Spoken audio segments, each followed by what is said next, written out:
Hey everyone, settle in tonight because we're diving deep into something fascinating. We're exploring how humanity's worst moments created its most enduring systems. Grab your favorite drink, dim those lights, and let me know in the comments where you're watching from and what time it is there. I always love seeing our global community come together. Before we begin, if you enjoy these deep dives into history's unexpected lessons, consider subscribing. But only if this genuinely interests you. I'm not here to collect numbers. I'm here to share stories that make you see the world differently. Tonight, we're examining 3 distinct threads of human history that reveal an uncomfortable truth. Most of our civilization wasn't carefully planned by wise philosophers in quiet libraries. It was invented by terrified people watching their world collapse, scrambling for solutions, and accidentally creating systems so effective that we still use them centuries later. We'll walk through medieval cities learning to survive plagues, ancient Rome turning clothing into law, cultures across the world using tattoos to control identity, and the rise and catastrophic fall of Boleyn, a woman who changed England forever by refusing to accept the role history had assigned her. What connects these stories is simple. Desperation creates innovation faster than comfort ever could. And once those innovations prove useful, they never really disappear. They just get rebranded as tradition. Let's begin. Part 1. Medieval Emergency Medicine when Chaos Invented Order. The birth of quarantine. Fear as policy. Medieval people did not understand disease. They had no microscopes, no germ theory, no medical journals. What they had was pattern recognition sharpened by terror. When ships arrived and people started dying, even the most scientifically ignorant official could connect those dots. Quarantine was not invented by doctors. It was invented by port authorities staring at corpses and making the most logical leap available. Something on those ships is killing us, so let's keep the ships away from us. The solution was brutally simple. Ships sat offshore. Travelers waited outside city walls. Goods remained untouched. The famous 40-day period wasn't based on scripture or science. It was based on observation. 40 days was long enough for symptoms to appear. If nobody died after 40 days, congratulations, you probably weren't carrying death with you. Being quarantined was psychologically devastating. You weren't sick, but you weren't trusted either. Food arrived at arm's length. Guards treated you like a biological weapon. Conversations happened across open spaces, shouted loud enough that fear could echo back. Imagine the loneliness. You're healthy. You feel fine. But everyone around you is waiting for you to start showing symptoms, or quietly hoping you'll just leave history without causing problems. Inside cities, quarantine created an illusion of control. People believed that walls and waiting could protect them. Sometimes this was true. Sometimes it wasn't. But the belief itself had value. Panic slowed. Markets stayed open. Life continued, even if that continuation was fragile and temporary. Here's what matters. It worked often enough to be remembered. Quarantine stopped being a desperate emergency measure and slowly transformed into policy. Observation became tradition. Tradition hardened into law. What began as medieval improvisation became the foundation of modern public health. Today, quarantine sounds clinical, organized, responsible. Back then, it was closer to, stand over there. Don't touch anything. We'll see what happens. Not elegant. Not kind. But effective enough to survive 800 years of human civilization. Bureaucracy. Ink against chaos. Medieval rulers did not wake up loving paperwork. They discovered it the way drowning people discover flotation devices, desperately and without alternatives.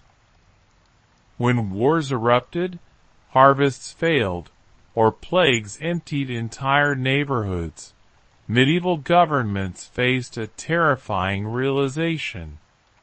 If nothing was written down, reality itself became negotiable. Early in crisis, rulers relied on memory and verbal commands. This went exactly as you'd expect. Who owed taxes? Nobody remembered clearly. Who had already paid? Also uncertain. Who owned which land now that half the village had fled or died? Excellent question with no answer. Arguments multiplied faster than solutions. So officials reached for the only tool that could survive chaos: ink. Lists appeared. Ledgers were created. Names were recorded. Properties were described in exhausting, tedious detail. Suddenly, survival required documentation. This wasn't administration for efficiency's sake. This was damage control. When society started unraveling, writing things down was the only way to prevent total collapse into lawless confusion. Census records emerged not because rulers cared about demographics, but because they needed to know who was still alive to tax, conscript, or govern. Tax rolls weren't about fairness. They were about ensuring someone, anyone, was still funding the kingdom's operation. Court records multiplied because relying on witnesses during mass panic proved unreliable. Frightened people lie. Traumatized people forget. Desperate people say whatever keeps them safe. The medieval clerk became a quiet emergency worker. While soldiers fought and doctors failed heroically, clerks sat hunched over desks, documenting reality, so it wouldn't disappear overnight.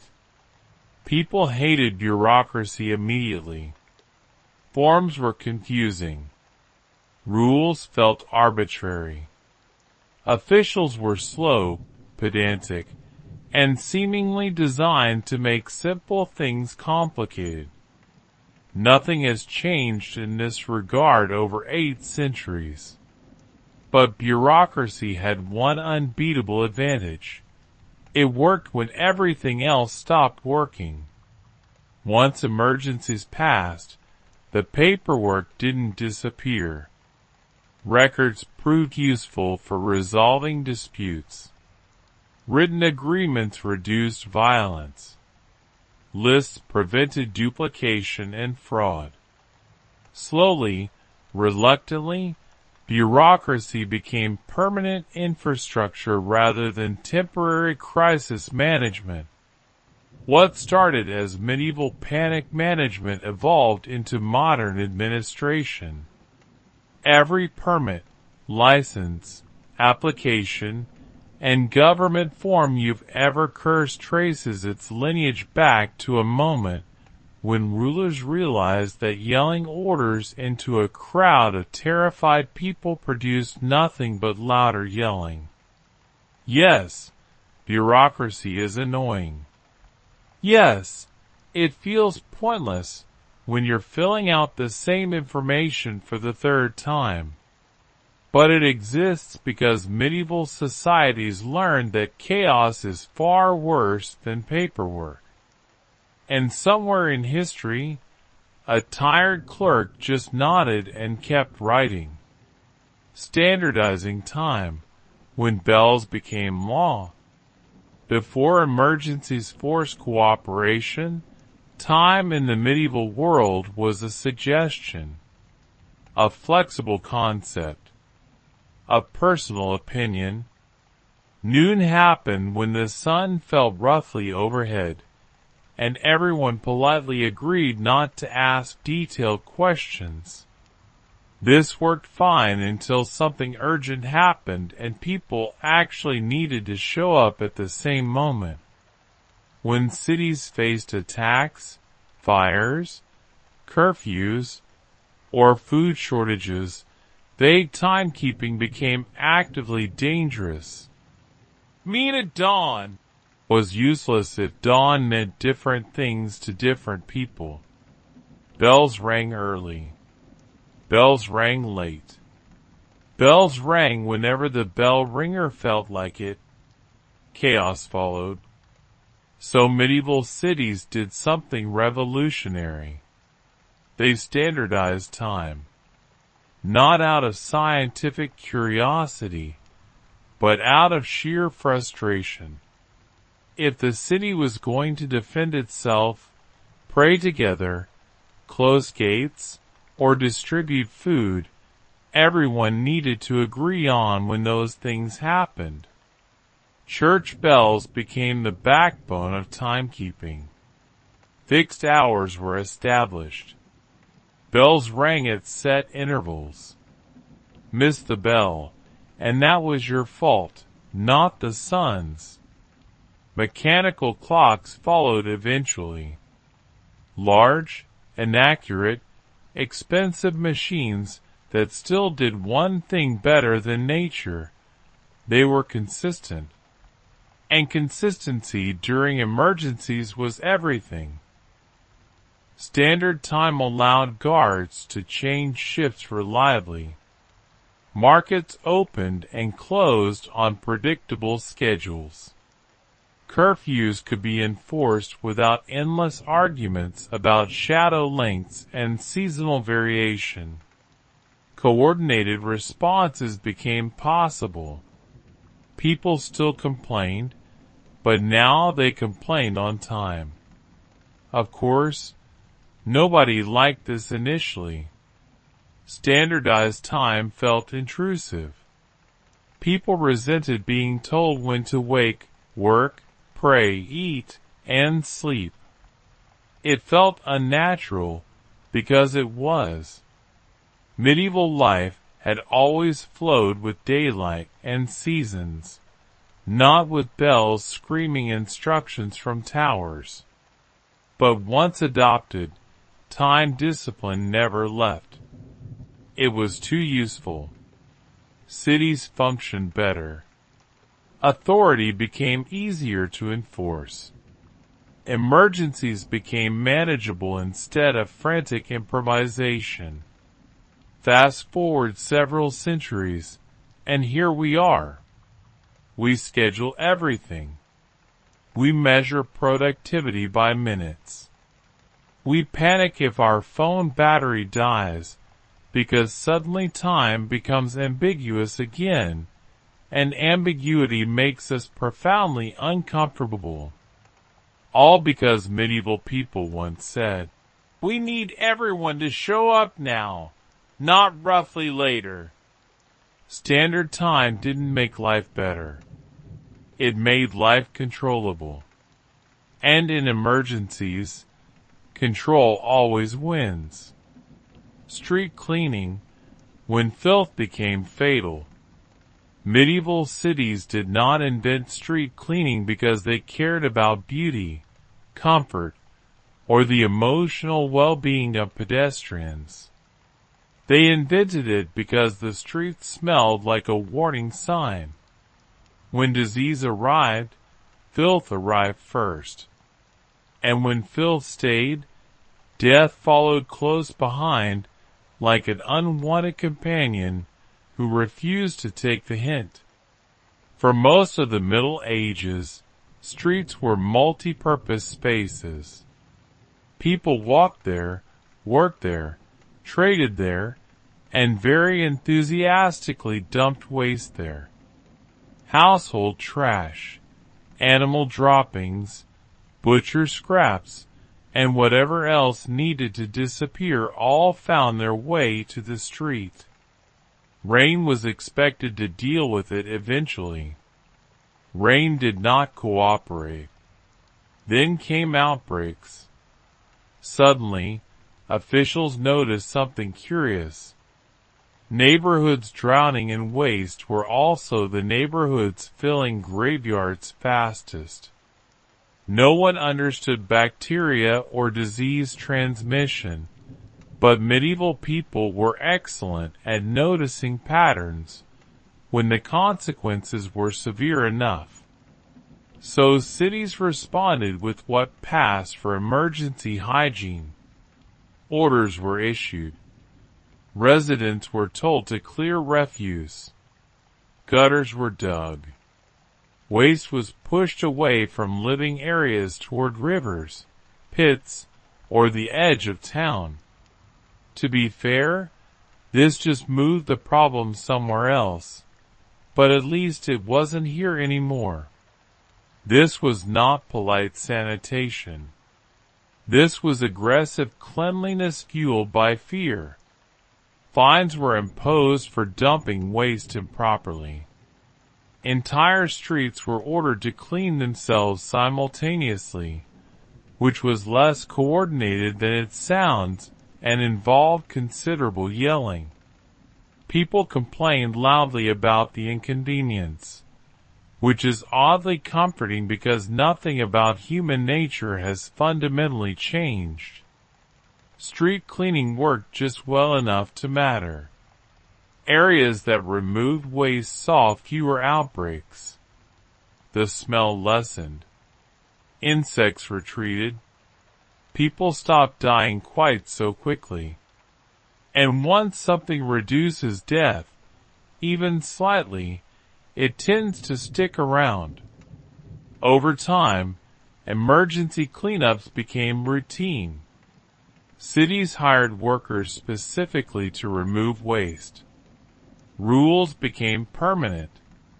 Infrastructure followed. Gutters turned into sewers. What began as medieval officials shouting, "Get rid of that before we all perish," quietly evolved into modern sanitation systems. Today, we associate clean streets with order, safety, and civic pride. Back then, cleanliness wasn't about pride. It was about survival. A foul-smelling street wasn't just unpleasant. It was a sign that something worse was approaching. So medieval street cleaning wasn't about making cities nice. It was about making them less deadly. And every time you walk down a clean sidewalk without thinking about it, you're benefiting from medieval people learning the hard way that rot and civilization should not share the same space. Fire codes. Learning by burning.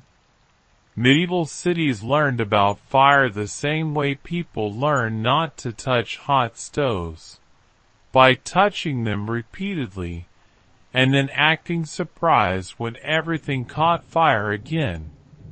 Wood thatch, narrow streets, open flames, and constant wind formed a perfect partnership dedicated to total urban destruction. A single spark could erase an entire neighborhood.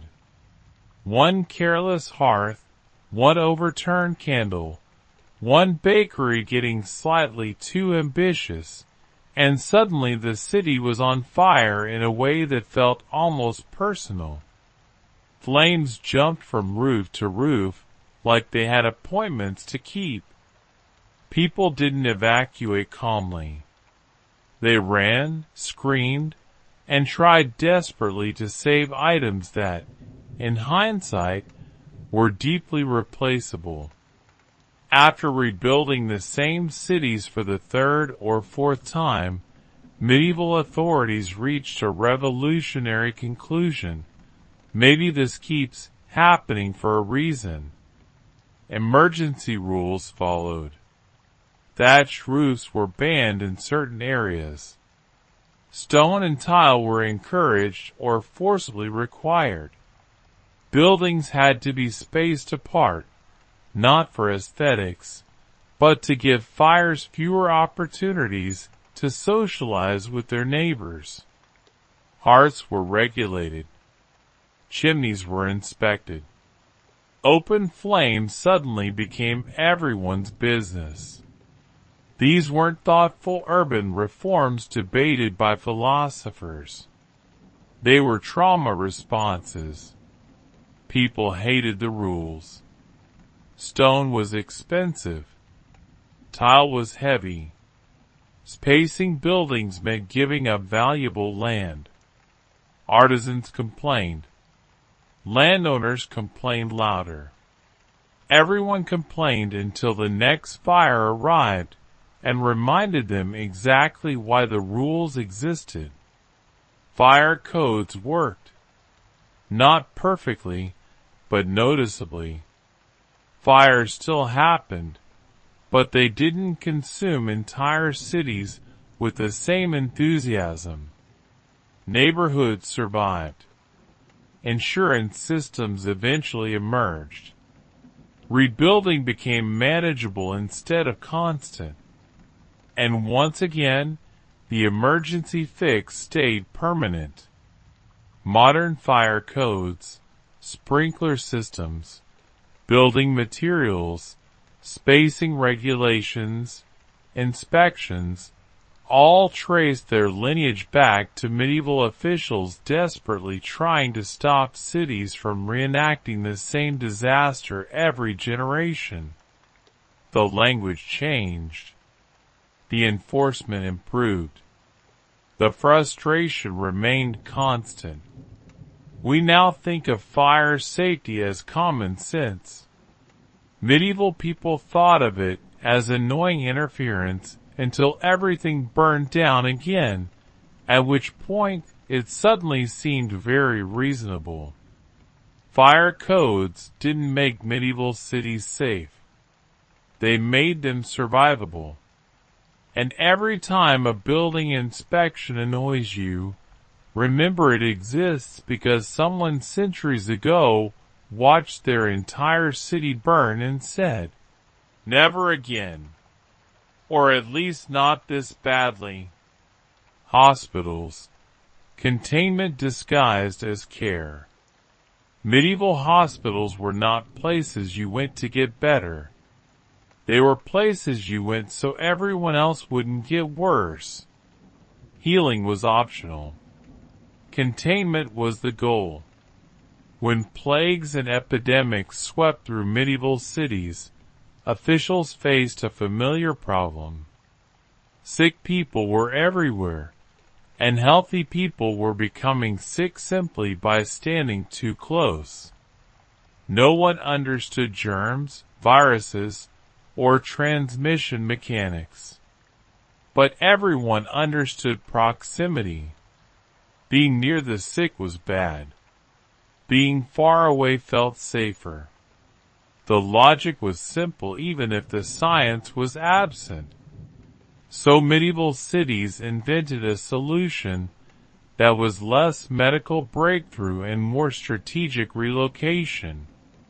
Hospitals were created as holding areas, places to put the ill, the injured, the contagious, and sometimes just the inconveniently coughing. These buildings were often located outside city walls, downwind, or tucked into corners where no one important had to look at them. This wasn't cruelty for cruelty's sake. It was triage on a societal scale. Inside these early hospitals, care was basic at best. Patients were fed, prayed over, and occasionally treated with remedies that ranged from mildly helpful to actively alarming. But the real function of the hospital wasn't curing disease. It was slowing its spread. If sick people were concentrated in one place, the rest of the city could keep functioning. Markets stayed open. Guards stayed healthy. Authority remained intact. The social order survived even as individuals did not. People were terrified of hospitals. Being sent there felt like exile with extra coughing. Families avoided them until they absolutely couldn't. Once inside, patients were largely on their own, tended by religious orders, volunteers, or people with limited options and strong stomachs. And yet, it worked. Not perfectly, not kindly, but enough to matter. Cities with designated care spaces saw fewer uncontrolled outbreaks. Panic eased. Death became organized instead of chaotic, which sounds grim, but organization was genuine progress. Over time, something unexpected happened. Knowledge accumulated. Care improved. People noticed which practices helped and which made things demonstrably worse. Hospitals slowly shifted from isolation centers into actual places of treatment. Emergency containment evolved into medicine.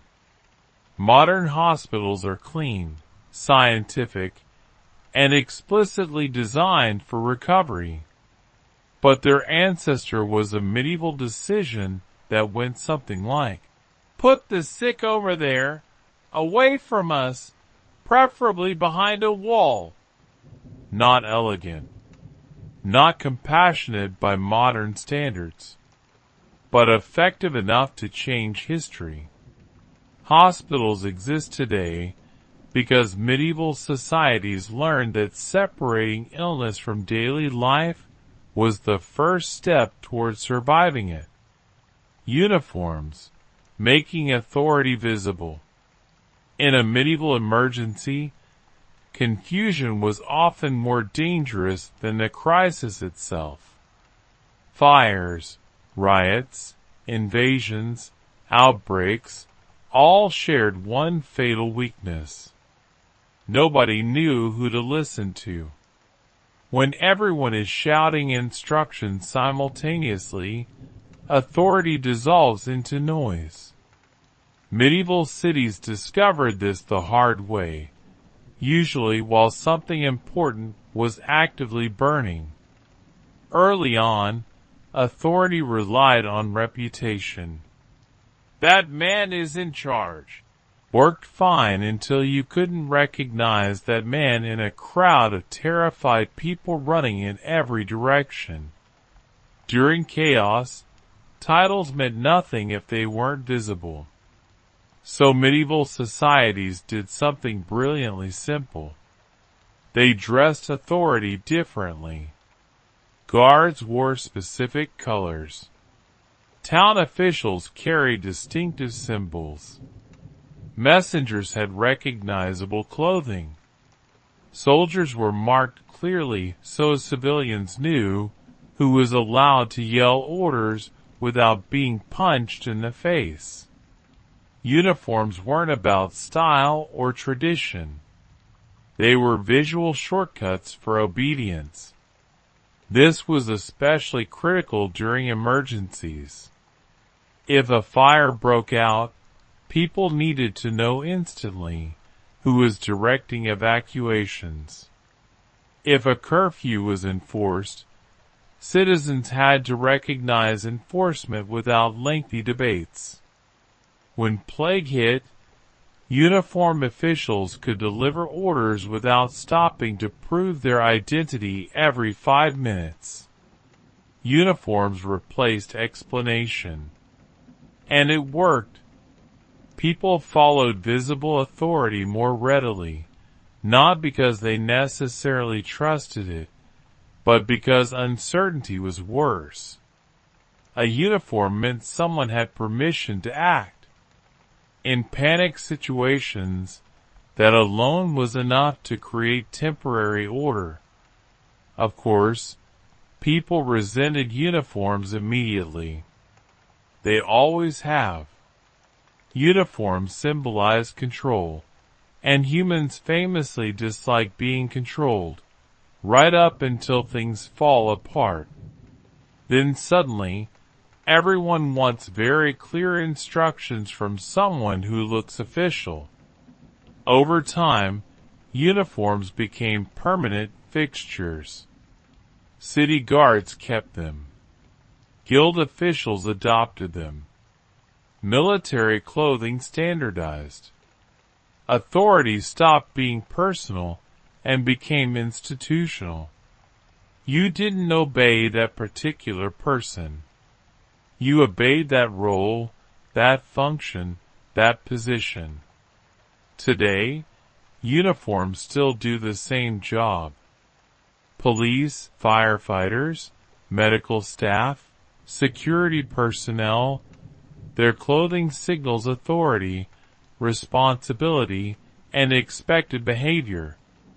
We respond automatically. We step aside. We listen. We comply, usually without conscious thought. All because medieval people once realized that during emergencies, asking, "Who are you?" wastes precious time. Uniforms didn't make authority wiser. They made it visible. And in moments of chaos, visibility is often the difference between order and complete collapse. Rationing, survival math. Medieval rulers didn't invent rationing because they enjoyed telling people no. They invented it because medieval emergencies had a habit of turning full granaries into empty promises overnight. Wars dragged on longer than expected. Winters overstayed their welcome. Harvests failed spectacularly. And suddenly everyone wanted the same loaf of bread at the same time. This did not end well. Early on, cities tried optimism. They encouraged moderation. They asked people to be reasonable and think of their neighbors. Medieval history is very clear on how that went. When fear arrived, so did hoarding. The wealthy stockpiled aggressively.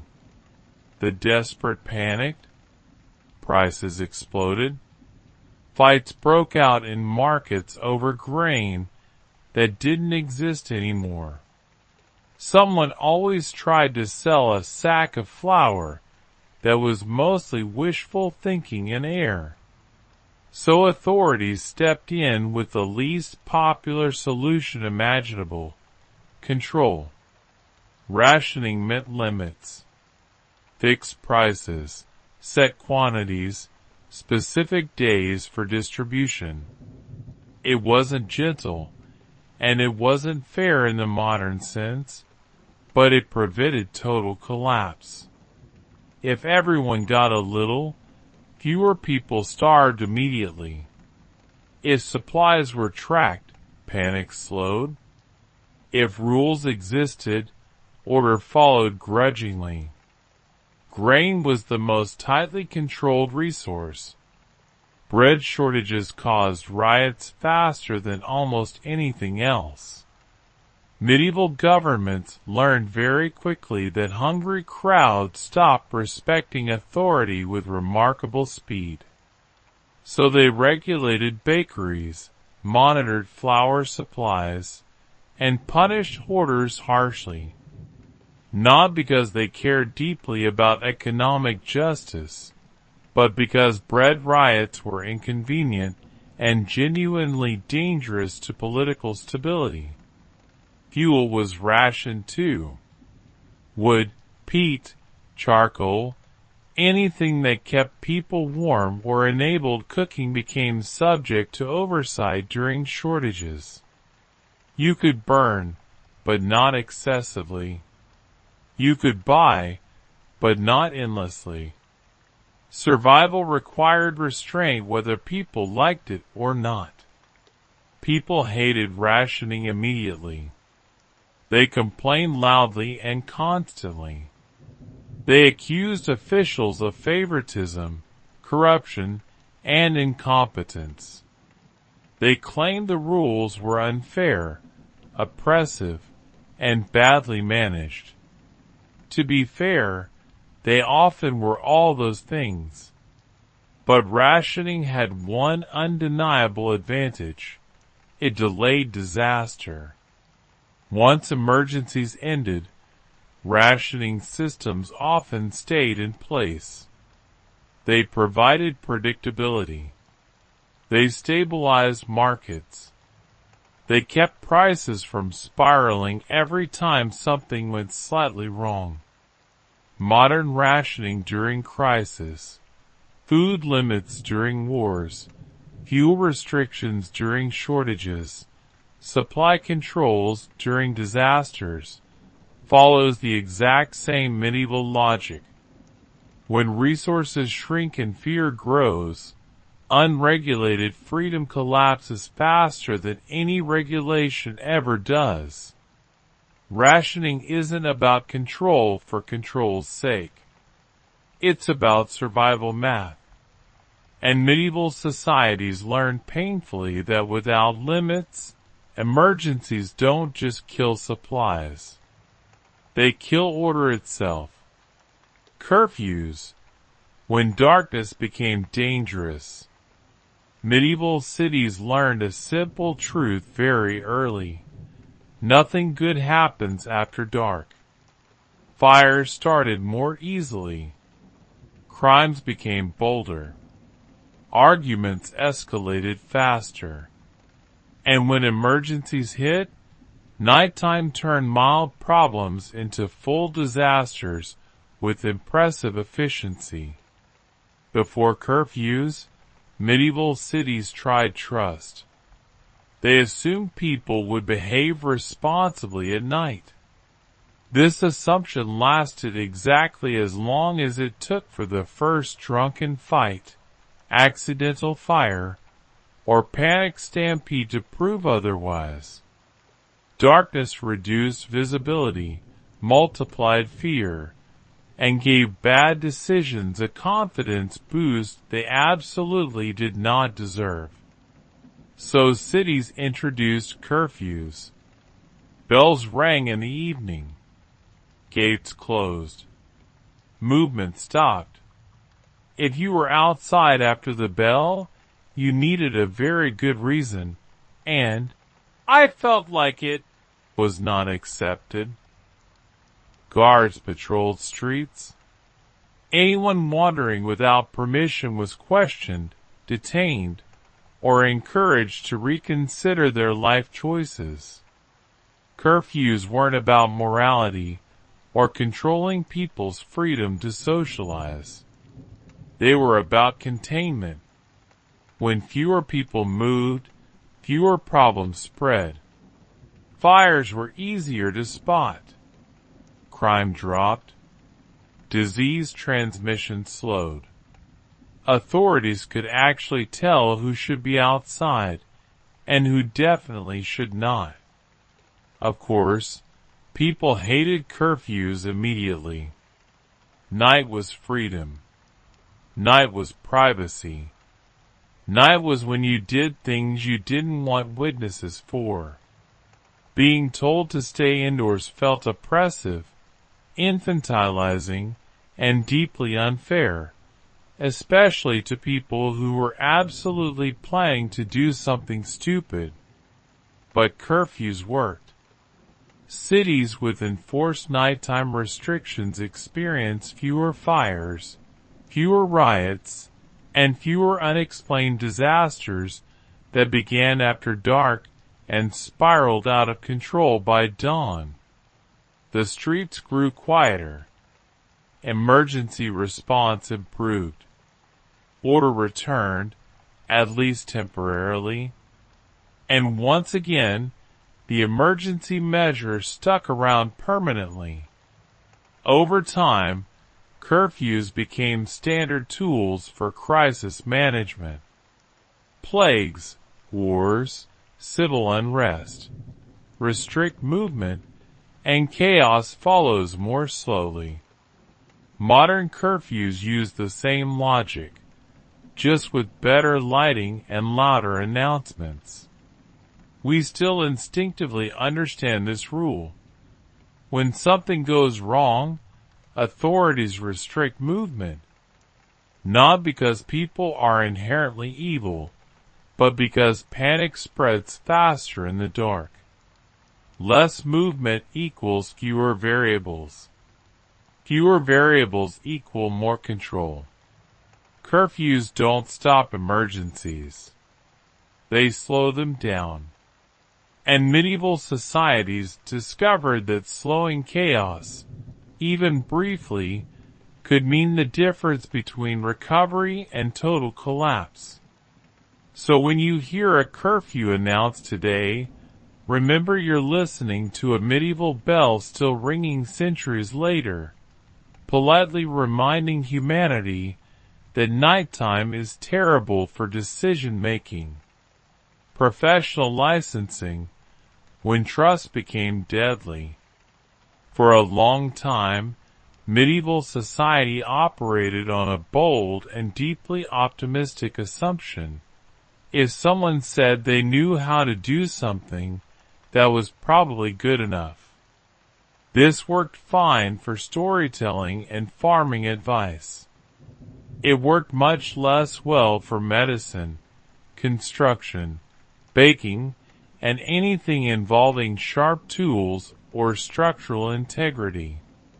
During emergencies, this optimism collapsed quickly. Untrained doctors killed patients with enthusiasm and confidence. Unqualified builders constructed houses that politely waited for winter before collapsing. Incompetent bakers produced bread that caused mass illness, riots, or both. And during crisis, plagues, fires, famines, the damage multiplied exponentially. When survival depended on competence, pretending everyone was competent became dangerously inconvenient. So medieval cities intervened. Guilds were formed, not as cozy professional clubs, but as damage control mechanisms. If you wanted to practice a trade, you had to prove you knew what you were doing. You trained under a master. You followed established rules. You demonstrated skill publicly. If you failed, you were politely told to stop before you harmed anyone else. This wasn't about creating excellence. It was about reducing casualties. Medical licensing began as an attempt to stop people from experimenting on neighbors during plagues. Building standards emerged after too many emergency shelters collapsed on people seeking refuge. Food regulations followed repeated poisonings and bread shortages that ended in violence. Licensing wasn't protectionism initially. It was survival. People hated it immediately, of course. Unlicensed workers complained that rules were unfair gatekeeping. Masters guarded entry to professions fiercely. Accusations of favoritism flew freely. And yes, some licensing systems became corrupt, restrictive, and frustrating because they were run by humans with all the usual flaws. But licensing worked just well enough to stay. Cities with regulated trades experienced fewer disasters during emergencies. Buildings lasted longer. Food became safer. Treatments became less immediately lethal. Once authorities saw measurable improvements, licensing stopped being temporary crisis management and became permanent infrastructure. Modern professional certification, medical exams, engineering permits, food safety licenses, legal credentials, all descend from this medieval realization. Letting untrained people practice critical skills during crisis is a bad idea. A very bad idea. We now take licensing for granted. We expect doctors to be trained, engineers to be certified, and food producers to follow rules. But those expectations exist because medieval societies learned painfully that, "Trust me, I know what I'm doing," is not a safety standard. Professional licensing didn't create expertise. It limited disaster. And sometimes that's the best improvement civilization can manage. Urban planning, when layout became life or death. Medieval cities were not planned. They happened. People built where they could, added structures wherever space appeared, and stacked lives on top of lives until the result looked less like a city and more like an architectural accident waiting to collapse. This worked fine during peaceful times. During emergencies, it was a nightmare. When fires broke out, narrow streets acted like wind tunnels, accelerating flames. When disease spread, cramped neighborhoods passed illness along like malicious gossip. When armies approached, chaotic layouts made defense confusing and retreat even worse. Walls alone were no longer enough protection. After repeated disasters, medieval authorities noticed something uncomfortable. The city itself was part of the problem. So emergency fixes appeared. Streets were widened so fires had fewer places to jump. Open spaces were created to act as fire breaks and gathering points during evacuations. Certain trades were pushed away from residential areas, not because of zoning aesthetics, but because tanners, butchers, and dye makers had a disturbing habit of making emergencies significantly worse. This was urban planning born from regret. New towns were designed differently when they were built from scratch. Grids replaced winding medieval alleys. Markets were centralized for easier control and distribution. Wells were placed strategically. Movement was controlled not for beauty, but for manageability. A city that could be navigated easily could be defended, cleaned, and controlled during crises. People resisted, of course. Wider streets meant less building space, and therefore less profit. Relocation meant expense and disruption. Regulations felt intrusive. Medieval citizens complained that planners were ruining the character of their neighborhoods, which is comforting because humans have complained about urban planning consistently for centuries. But the results were undeniable. Fire spread more slowly. Disease transmission decreased.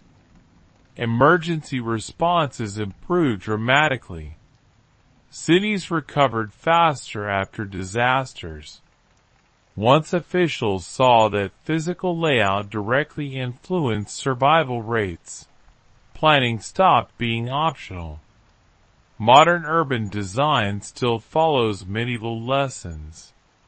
Fire breaks, zoning laws, public squares, traffic flow management, all descend from the realization that chaotic cities collapse faster under pressure. We now dress these ideas in language like efficiency and livability, but their origin is far darker. Urban planning didn't make cities pleasant. It made them survivable.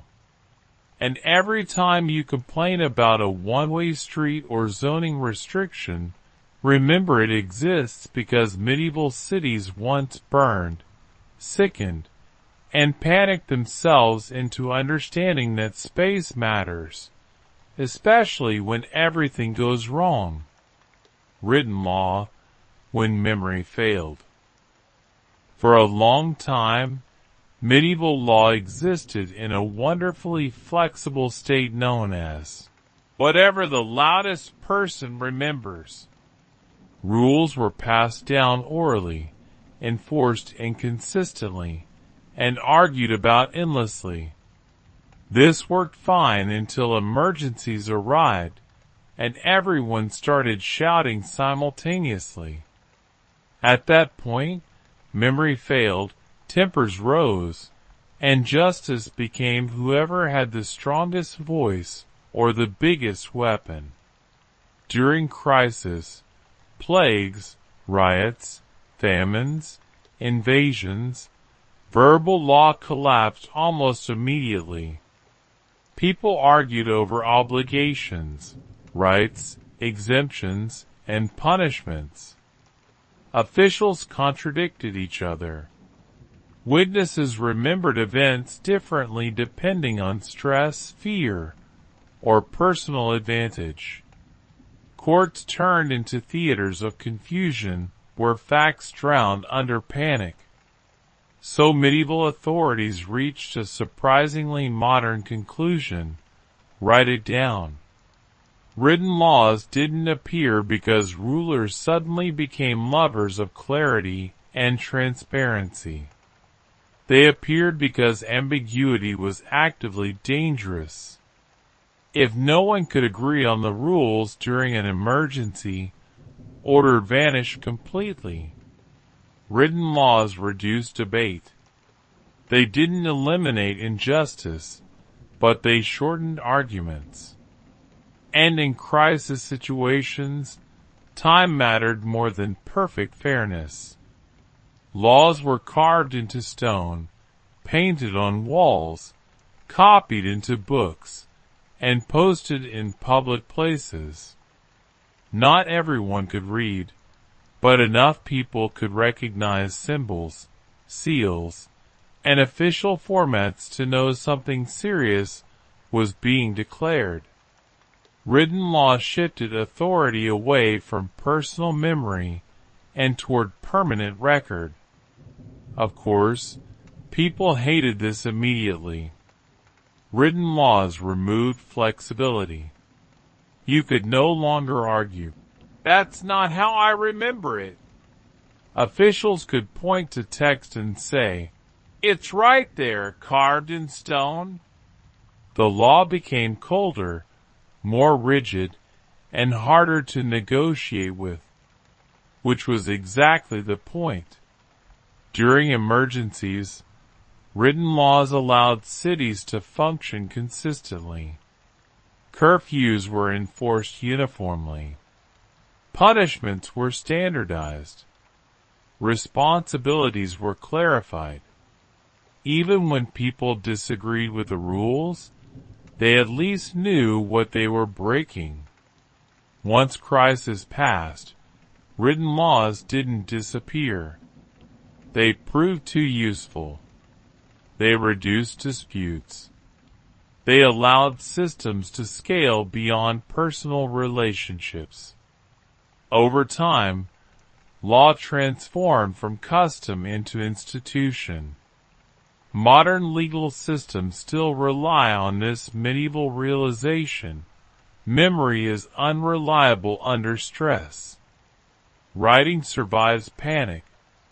Courts, contracts, regulations, constitutions, all descend from medieval cities learning that yelling rules at frightened people does not create order. Written law didn't make medieval justice fair. It made it predictable. And in emergencies, predictability often matters more than perfection. Emergency stockpiles. Learning from hunger. Medieval people didn't need philosophy to understand scarcity. They needed winters. A few brutal seasons were enough to teach even the most optimistic town council that hope was not a food group. When harvests failed, roads froze, and trade stopped, cities learned very quickly that relying on "we'll figure it out later" was a strategy with a high body count. Early medieval communities lived dangerously close to the edge. Grain came in once a year. Fuel was seasonal. If something went wrong, war, bad weather, disease, there was no backup plan. People simply ran out of food and then ran out of time. This happened often enough that eventually someone had the uncomfortable thought, what if we didn't eat everything immediately? Thus emergency stockpiles were born. Granaries were built to store grain beyond immediate need. Armories stored weapons and armor so they didn't have to be produced during panic. Fuel reserves were set aside for winter and siege scenarios. These stockpiles weren't signs of prosperity. They were scars from previous disasters. Every full granary represented a famine someone remembered too clearly. Stockpiling was controversial. People hated it. Grain locked away felt unfair when mouths were hungry now. Rulers were accused of hoarding. Corruption was common. And sometimes, yes, stockpiles were mismanaged, stolen, or allowed to rot. Humans have always been excellent at ruining good ideas. But when emergencies hit, stockpiles mattered tremendously. Cities with reserves lasted longer under siege. Unexpected winters became survivable instead of fatal. Panic slowed because people knew food existed even if they couldn't access it immediately. The presence of stored resources also changed behavior. Knowing supplies existed reduced panic hoarding. Reduced hoarding reduced violence. Order followed, not because people became kinder, but because fear loosened its grip slightly. Over time, emergency stockpiles became permanent institutions. Cities budgeted for them. Laws protected them. Access was carefully regulated. What began as a temporary survival measure evolved into infrastructure. Modern emergency reserves, food stockpiles, fuel reserves, medical supplies, strategic resources follow the exact same medieval logic. We still prepare for disasters the same way. Store now, so we don't panic later. Emergency stockpiles aren't optimistic. They're realistic. They exist because medieval societies learned the hard way that winter always arrives, emergencies always repeat, and planning ahead beats improvising while starving. And every time a government warehouse quietly waits in the background, it's echoing a medieval lesson written in hunger and cold. Prepare now or pay later. Public warning systems. The sound of survival. Before public warning systems, medieval emergencies had a charming habit of arriving completely unannounced. Fires spread before anyone noticed beyond the immediate block. Enemies approached while people slept. Plagues crept in quietly, carried by travelers no one thought to question. By the time danger became obvious, it was already deeply personal. This lack of early warning cost cities dearly. Medieval communities eventually realized that surprise was their worst enemy. So they built noise. Church bells became the primary emergency broadcast system.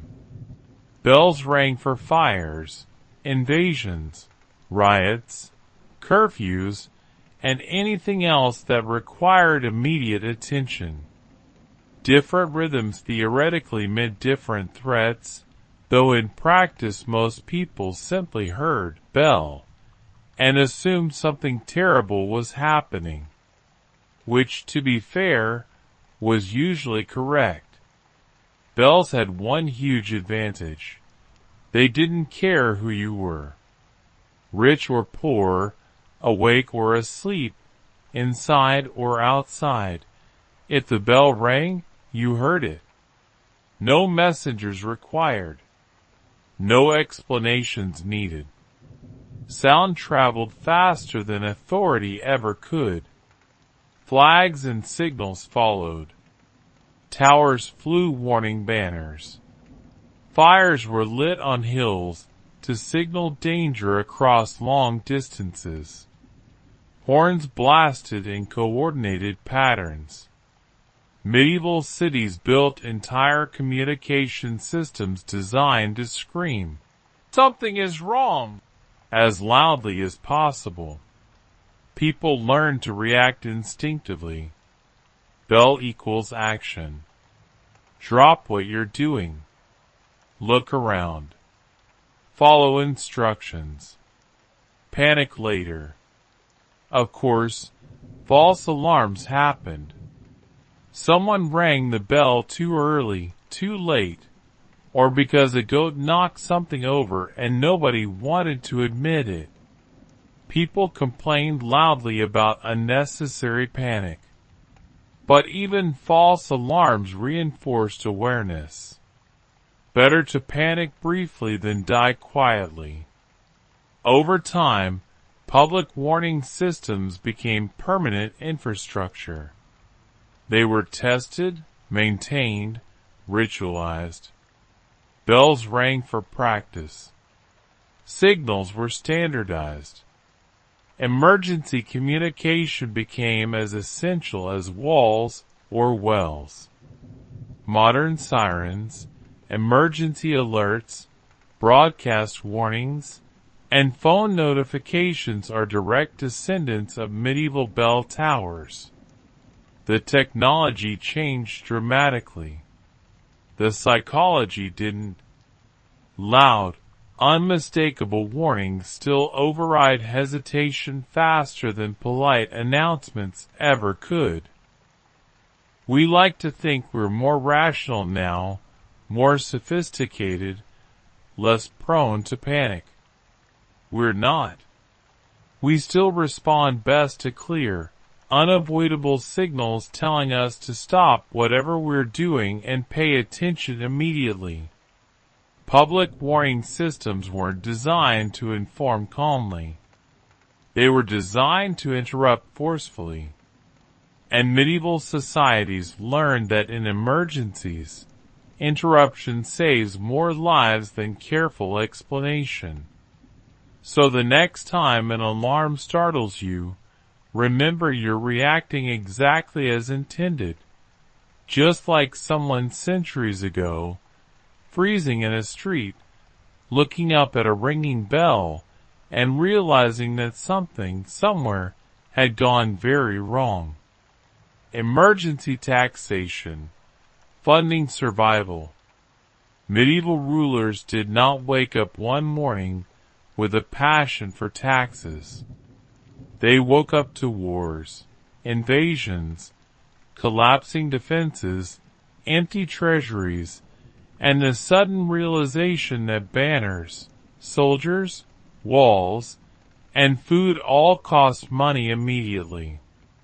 Unfortunately, enthusiasm does not pay mercenaries. In calm times, taxes were predictable. Annoying, yes, but familiar and manageable. In emergencies, however, predictable revenue collapsed. Trade slowed dramatically. Harvests failed. People fled.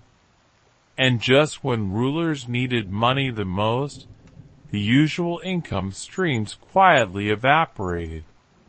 So medieval governments invented a solution that still makes people groan today: emergency taxation. These weren't subtle. Special levies were announced for wars, fortifications, ransoms, crusades, and unexpected but extremely urgent situations, which somehow kept happening with suspicious regularity. Taxes were raised temporarily, at least in theory. Everyone was told it was just until the crisis passed. Everyone nodded skeptically, having heard that before. Emergency taxes weren't about fairness or careful economic planning. They were about speed. Governments needed funds now, not after careful debate and consideration.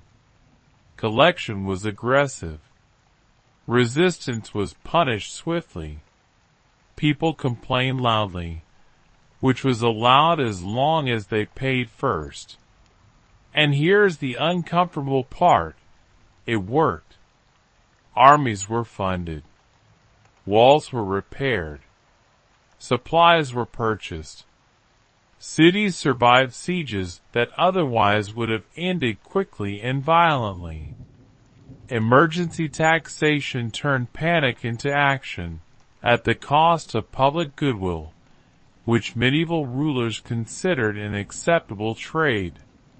Once the emergency ended, the tax rarely disappeared completely. Officials noticed something interesting. The system functioned well. Collection networks existed. Records were kept. Revenue flowed predictably. Why dismantle something that worked? So temporary taxes became permanent categories. New precedents formed. Governments learned that extraordinary circumstances justified extraordinary funding, and that emergencies could be defined very flexibly when needed. Modern governments still operate on this medieval logic. Special taxes, emergency budgets, crisis spending, temporary surcharges, all descend from the moment medieval rulers realized that survival requires cash and hesitation costs lives. People still hate emergency taxes. They always have. Complaints are tradition. Resistance is predictable. But emergency taxation remains one of civilization's most reliable tools when systems are under serious threat. Emergency taxes didn't make governments popular. They made them solvent. And once a state learns how to fund itself during panic, that knowledge never really goes away.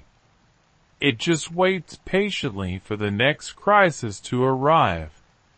Part 2. Ancient Roman Fashion Rules When Clothing Became Law. Purple, the color of power. In ancient Rome, purple was not fashion. It was authority made visible, power you could see from across a crowded forum. To modernize, a purple garment might suggest creativity or eccentric personal taste. To a Roman citizen, it screamed power, wealth, and dangerous proximity to the state. This was because true purple dye did not come from a plant or a clever recipe anyone could replicate. It came from the glands of sea snails, thousands of them, harvested, crushed, fermented, and boiled until the stench alone could knock a man unconscious. The result was Tyrian purple, a deep, luminous shade that did not fade with time. It only grew richer, like a dynasty that refused to die. Because of this extraordinarily difficult production process, purple became less a color and more a legal instrument. Roman law carefully dictated who could wear it, and exactly how much. Senators were allowed a narrow purple stripe, the latus clavis, running down their tunics. Equestrians, the knightly class, had to settle for a thinner stripe, the angustus clavis. Everyone else was expected to admire from a respectful distance.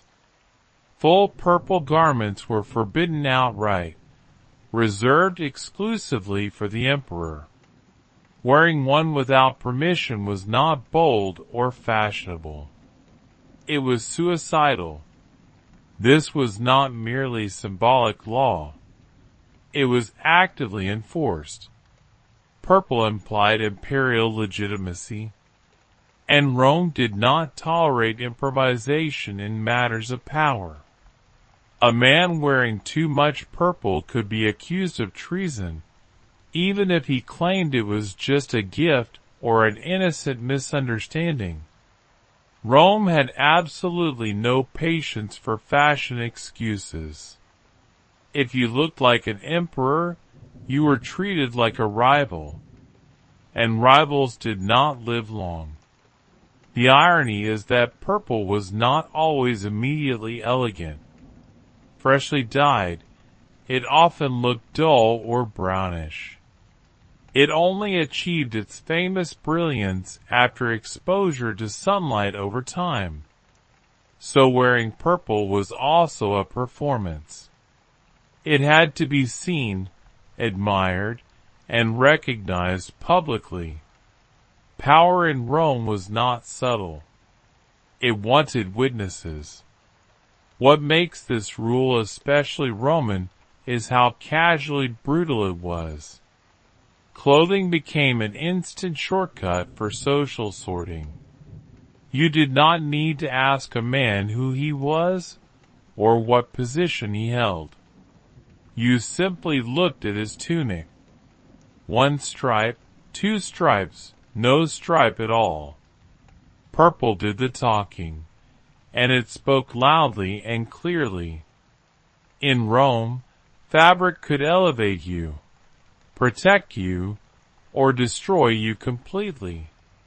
Purple did all three simultaneously. It crowned emperors, marked elites, and quietly warned everyone else to stay firmly in their assigned place. Silk, the scandal you could wear. Silk entered Rome quietly, and immediately made everyone deeply uncomfortable. It arrived from the distant east along long, dangerous trade routes.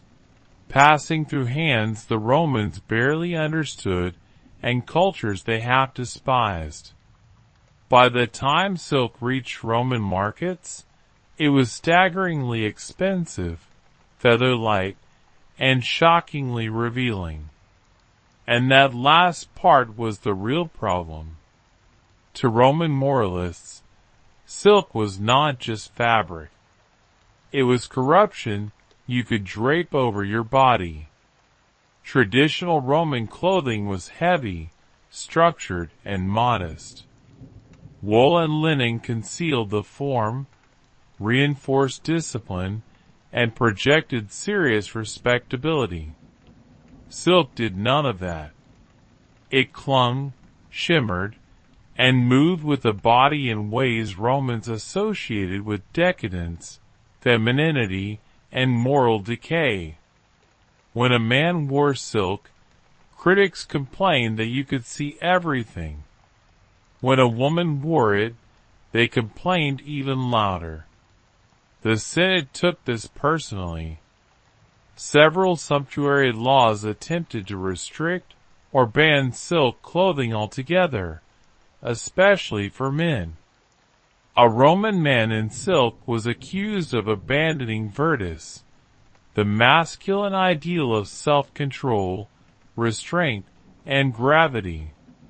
Wearing silk suggested softness, foreign influence, and an alarming lack of shame. Seneca famously mocked silk garments as clothing that does not hide the body or even one's decency. This was Roman disapproval at its most polite. Yet silk kept spreading relentlessly. The elite loved it precisely because it broke the rules. Silk whispered wealth. It suggested global reach, exotic taste, and the ability to ignore tradition without immediate consequence. Roman women adopted it eagerly, layering silk with linen or using it as undergarments, scarves, and veils. Officially frowned upon, it was unofficially everywhere. Gold thread embroidery caused similar anxiety. Gold was permitted, but only in controlled amounts. Too much glitter suggested dangerous arrogance. Excessive decoration could trigger accusations of luxury crimes, especially during periodic moral crackdowns. Under certain emperors, wearing too much gold could land you in court, not for theft, but for being visibly offensive to public morality. What makes this chapter deliciously Roman is the hypocrisy. The same senators who passed laws against silk often owned it privately. The same moralists who condemned gold embroidery accepted gifts wrapped in it. Rome never truly rejected luxury. It simply demanded that luxury know its place. Silk, like purple, became a test, not of taste, but of nerve. If you wore it, you announced that you could afford the fabric, the criticism, and the potential consequences. In Rome, that was the real fashion statement. The toga, citizenship made visible. The toga was not comfortable. It was not practical. It was not warm in winter or pleasant in summer. It was a massive, awkward length of wool that required careful folding, constant adjustment, and at least one free hand at all times. And yet, for Roman male citizens, it was compulsory in public life. The toga was not clothing. It was citizenship made wearable. Only Roman citizens were allowed to wear the toga. Foreigners, slaves, freedmen, and women were excluded entirely. This meant the toga instantly sorted society without a single word being spoken. If you saw a man in a toga, you knew he was a citizen. If he was not wearing one in the proper setting, you knew something was wrong. Public life in Rome demanded the toga. Courts, political assemblies, religious ceremonies, and official business all required it. Showing up without one was not casual informality. It was disrespect. Different togas also carried different meanings. The plain white toga, the toga virilis, marked adult male citizenship. Boys wore the toga praetexta, trimmed with a purple border, until they came of age. Magistrates also wore this purple-edged toga, visually reminding everyone that authority was present. Candidates for office bleached their togas until they were painfully white, creating the toga candida, the origin of the word candidate. Roman politics was literally a whitening contest. Failure to wear the toga correctly could have real consequences. Appearing in public dressed too casually might suggest moral laxity or political disrespect. Wearing a toga incorrectly, letting it slip or fold improperly, made you look incompetent or unserious. Roman elites practiced wearing the toga like a skill, because it genuinely was one. You had to move, gesture, and even sit in ways that respected the garment. Rome expected you to suffer for your status. Ironically, many Romans hated the toga. Writers complained it was heavy, restrictive, and hopelessly outdated. By the late Empire, people increasingly preferred tunics and cloaks in daily life. But tradition kept the toga alive long after practicality died. The toga was Rome insisting on being Rome, regardless of convenience. What made the toga powerful was not beauty or comfort. It was obligation. You wore it because the state demanded it, because your ancestors had worn it, and because not wearing it meant stepping outside the social order entirely. In Rome, clothing did not follow life. Life followed clothing. Footwear, reading status from the ground up. In ancient Rome, footwear was not an afterthought. It was a declaration. Before a Roman ever spoke, his shoes had already announced his status, his occupation, and how seriously he should be taken. This was a society that believed hierarchy should be visible at ground level. Roman citizens wore closed shoes. Slaves did not. This distinction mattered profoundly. A barefoot man in the city was immediately read as enslaved, disgraced, or desperately poor. Footwear marked freedom as clearly as any legal document. Even freedmen, though technically citizens, were often recognized by simpler, cheaper shoes that quietly betrayed their origins. Color mattered as well. Senators wore distinctive black leather shoes with crescent-shaped ornaments on the front. These were not decorative flourishes. They were signals. The moment you saw those crescents, you knew a man belonged to the ruling elite. Remove the crescent, and the authority vanished. Shoes in Rome could elevate you or erase you. Magistrates and high officials wore red or reddish-brown footwear, visually separating them from the crowd. Soldiers wore the callity, heavy hobnailed boots designed for marching and battle. These boots were so iconic that the future Emperor Caligula earned his nickname from them. He was literally Little Boot, named after the miniature military sandals he wore as a child among the legions. In Rome, even childhood footwear could become political branding. Indoor rules were strict too. Romans did not casually track street filth into private spaces. Shoes were often removed inside homes, especially in wealthier households. Slaves handled footwear, cleaning and storing it. A guest who refused to remove his shoes risked appearing rude or uncivilized.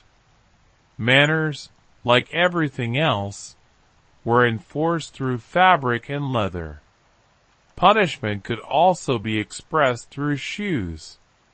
Criminals and disgraced individuals might be forbidden from wearing proper footwear, forcing them into public humiliation. Being seen barefoot was not just uncomfortable, it was socially devastating. It announced vulnerability and loss of protection under Roman norms. What makes Roman shoe rules fascinating is their precision. You could tell a man's rank without seeing his face. Look down, and the truth was there. Leather quality, color, ornamentation, and condition all spoke clearly. In Rome, shoes did not just protect your feet. They protected your position. And if you stepped outside your assigned role, the wrong pair of sandals could betray you faster than any witness. Women's clothing, virtue made visible. In ancient Rome, what a woman wore was treated as a public statement about her character. Clothing was not just decoration. It was surveillance. Roman society believed that a woman's virtue, marital status, and sexual behavior should be readable at a glance, and fashion was the primary tool used to enforce that belief. The most important garment was the stola. This long, draped dress was reserved exclusively for respectable married women. Wearing a stola signaled that a woman was legally married, sexually respectable, and under the protection of Roman law. It was a badge of honor, but also a leash. A woman in a stola was expected to behave modestly, speak carefully, and remain within the boundaries of acceptable female conduct. The garment did not just mark status. It demanded compliance. Women who were unmarried, enslaved, or free women did not wear the stola. Prostitutes were explicitly forbidden from wearing it. Instead, they were often associated with the toga, a garment otherwise reserved for male citizens. This was not accidental. Forcing prostitutes into the toga symbolically stripped them of feminine respectability and pushed them into a legal gray zone. Roman law made sure clothing itself delivered the insult. Adulteresses faced even harsher treatment. A woman convicted of adultery could be legally barred from wearing the stola forever. This punishment was devastating. It meant public exposure, lasting shame, and a permanent downgrade in social standing. Every time she stepped outside, her clothing announced her disgrace. Rome believed punishment should be visible, ongoing, and impossible to forget.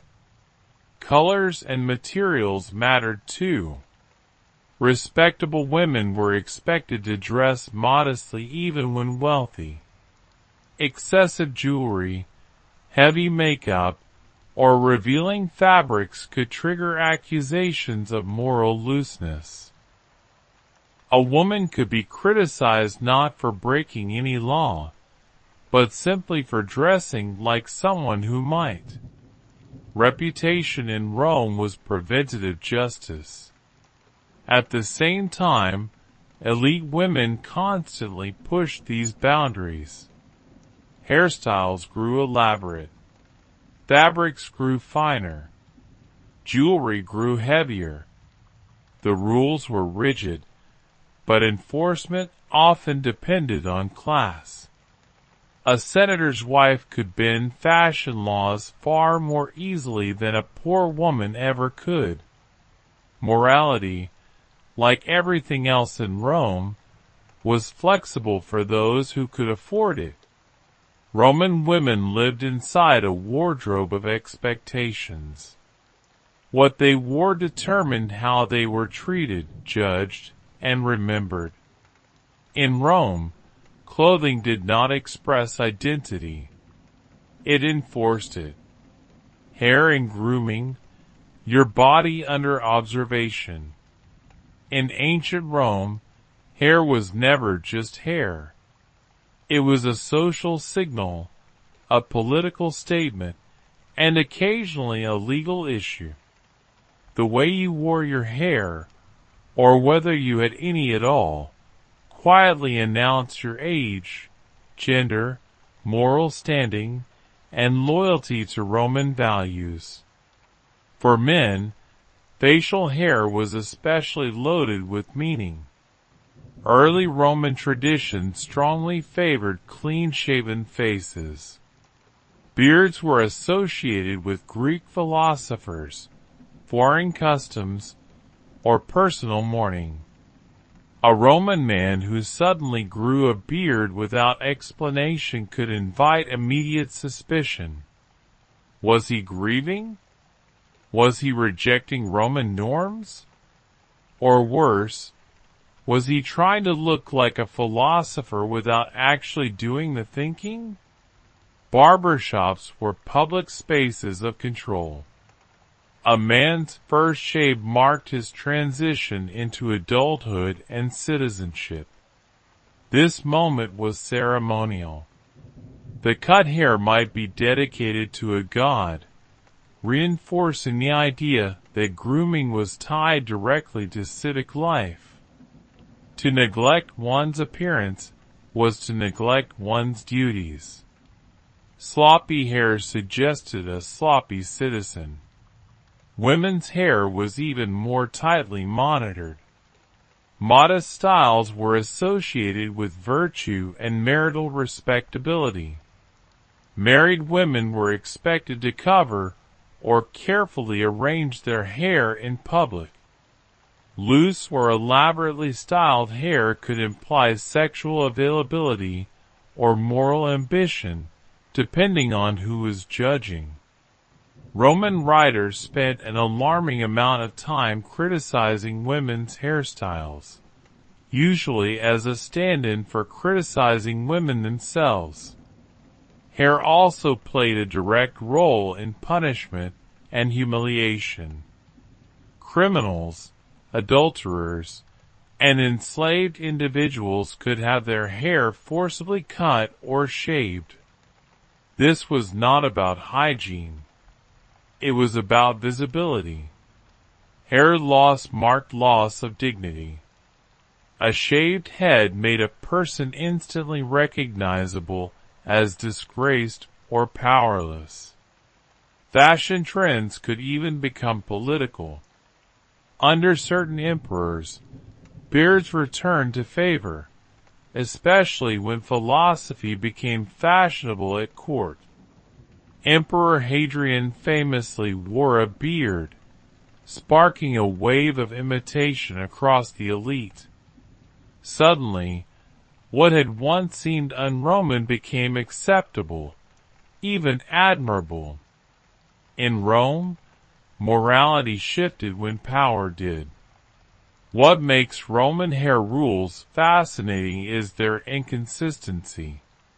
Grooming standards changed with politics, class, and imperial mood, but the principle remained constant. Your body was not entirely yours. It belonged partly to the state, partly to tradition, and partly to whoever had the authority to judge you. In Rome, hair did not grow freely. It grew under observation. Jewelry, testing the limits. In ancient Rome, jewelry was both a privilege and a provocation. Gold, gems, and pearls were admired, but they were also deeply suspicious. Romans believed that visible wealth should be controlled, measured, and kept within socially acceptable limits. Too little jewelry suggested poverty. Too much suggested arrogance, moral weakness, or worse, foreign influence. Sumptuary laws attempted to regulate exactly how much jewelry a person could wear. These laws were especially strict for women, whose appearance was constantly policed under the guise of protecting morality. Rings, necklaces, earrings, and bracelets were allowed, but only in quantities that signaled elegance rather than excess. Of course, excess was never clearly defined. It depended on who was watching and how powerful you were. Gold rings carried particular meaning. For a long time, only senators and equestrians were permitted to wear gold rings. Everyone else had to settle for iron. The ring was not decoration. It was legal identification. A gold ring quietly announced that its wearer belonged to Rome's ruling classes. When the privilege was later expanded to more citizens, the symbolism remained. Even as more people gained access, the gold ring continued to whisper authority. Pearls caused genuine moral panic. Roman writers obsessed over them, especially when worn by women. Pearls from the Persian Gulf were astronomically expensive, and wearing them suggested wealth that bordered on indecency. Pliny the Elder complained that pearls had become a burden to the ears. This was not concern for physical comfort. It was concern for hierarchy. Pearls blurred the line between elite distinction and vulgar display. Men were expected to be restrained. A man dripping in jewelry risked being mocked as effeminate or morally weak. Jewelry on men was acceptable only when subtle and symbolic. A single ring, a signet seal, nothing more. Anything excessive hinted that the wearer had lost control of himself, which in Rome was an unforgivable failure. Punishment could also be expressed through jewelry. Confiscation of rings or ornaments was a public stripping of status. Losing the right to wear certain items hurt more than a fine. It erased identity. What made Roman jewelry rules so effective was their flexibility. The laws existed, but enforcement bent around power. The elite broke the rules constantly, while the poor were punished for trying. In Rome, jewelry did not simply reflect wealth. It tested how much the system would tolerate you. Mourning clothing, grief under regulation. In ancient Rome, grief was not a private emotion. It was a public performance with strict visual rules. Mourning clothing ensured that loss was visible, legible, and socially controlled. Romans believed that personal sorrow had to be expressed in ways that respected tradition, hierarchy, and civic order. The most common mourning garment was dark, plain clothing, often undyed wool. Bright colors were inappropriate, and decorative fabrics were avoided. Jewelry was minimized or removed entirely. The point was not comfort. It was recognition. Mourning clothes announced that the wearer was temporarily removed from normal social expectations. They were signaling grief before they ever spoke. Men in mourning might neglect grooming, growing beards, or allowing their hair to remain uncut. This temporary abandonment of appearance marked emotional disruption. But it had limits. Mourning was expected to end. Grief that lasted too long became suspicious, even offensive. Romans valued emotional control, and extended sorrow suggested weakness or manipulation. Women faced stricter expectations. Widows wore mourning garments for extended periods, sometimes years, depending on local custom and family pressure. Their clothing signaled chastity, restraint, and withdrawal from public life. A widow who dressed too richly or returned to bright colors too soon risked accusations of disrespect or moral looseness. Her wardrobe became a measure of her loyalty to the dead. Mourning laws also enforced class distinctions. Elite families could afford special garments and long periods of visible grief. Poorer Romans often had no choice but to resume normal clothing quickly, regardless of emotion. Public grief, like everything else, was easier when you had money. Ironically, mourning clothing could be used strategically. Politicians sometimes dressed in mourning to signal protest or moral outrage. Appearing in dark garments in public spaces could suggest that the state itself had suffered a loss. Grief became rhetoric. What makes Roman mourning rules especially revealing is their balance between empathy and control. Rome acknowledged pain, but only within approved boundaries. You were allowed to grieve, but not to disrupt society. Clothing kept sorrow legible, temporary, and polite. In Rome, even laws had a dress code. Punishment through clothing, fabric as verdict. In ancient Rome, clothing did not just reflect status or morality. It could actively condemn you. Certain garments marked disgrace so clearly that no explanation was required. The fabric itself delivered the verdict. One of the most striking examples was forced clothing as punishment.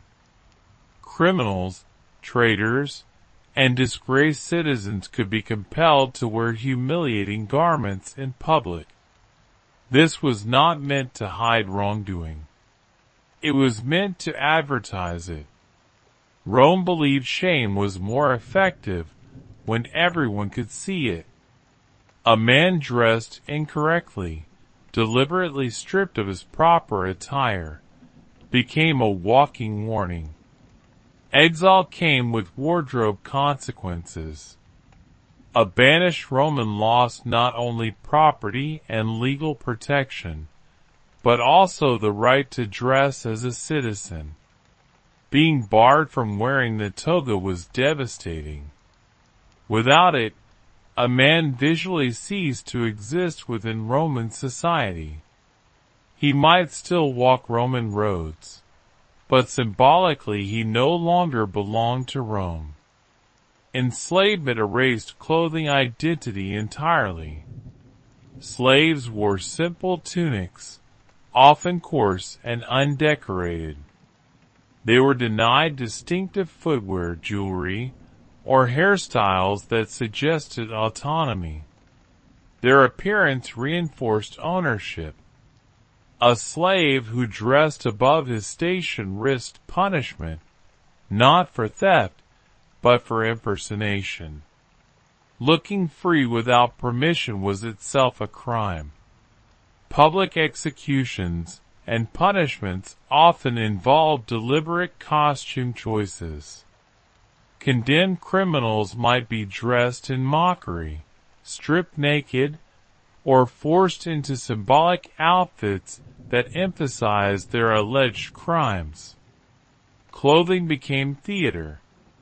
Justice was not only delivered, it was staged.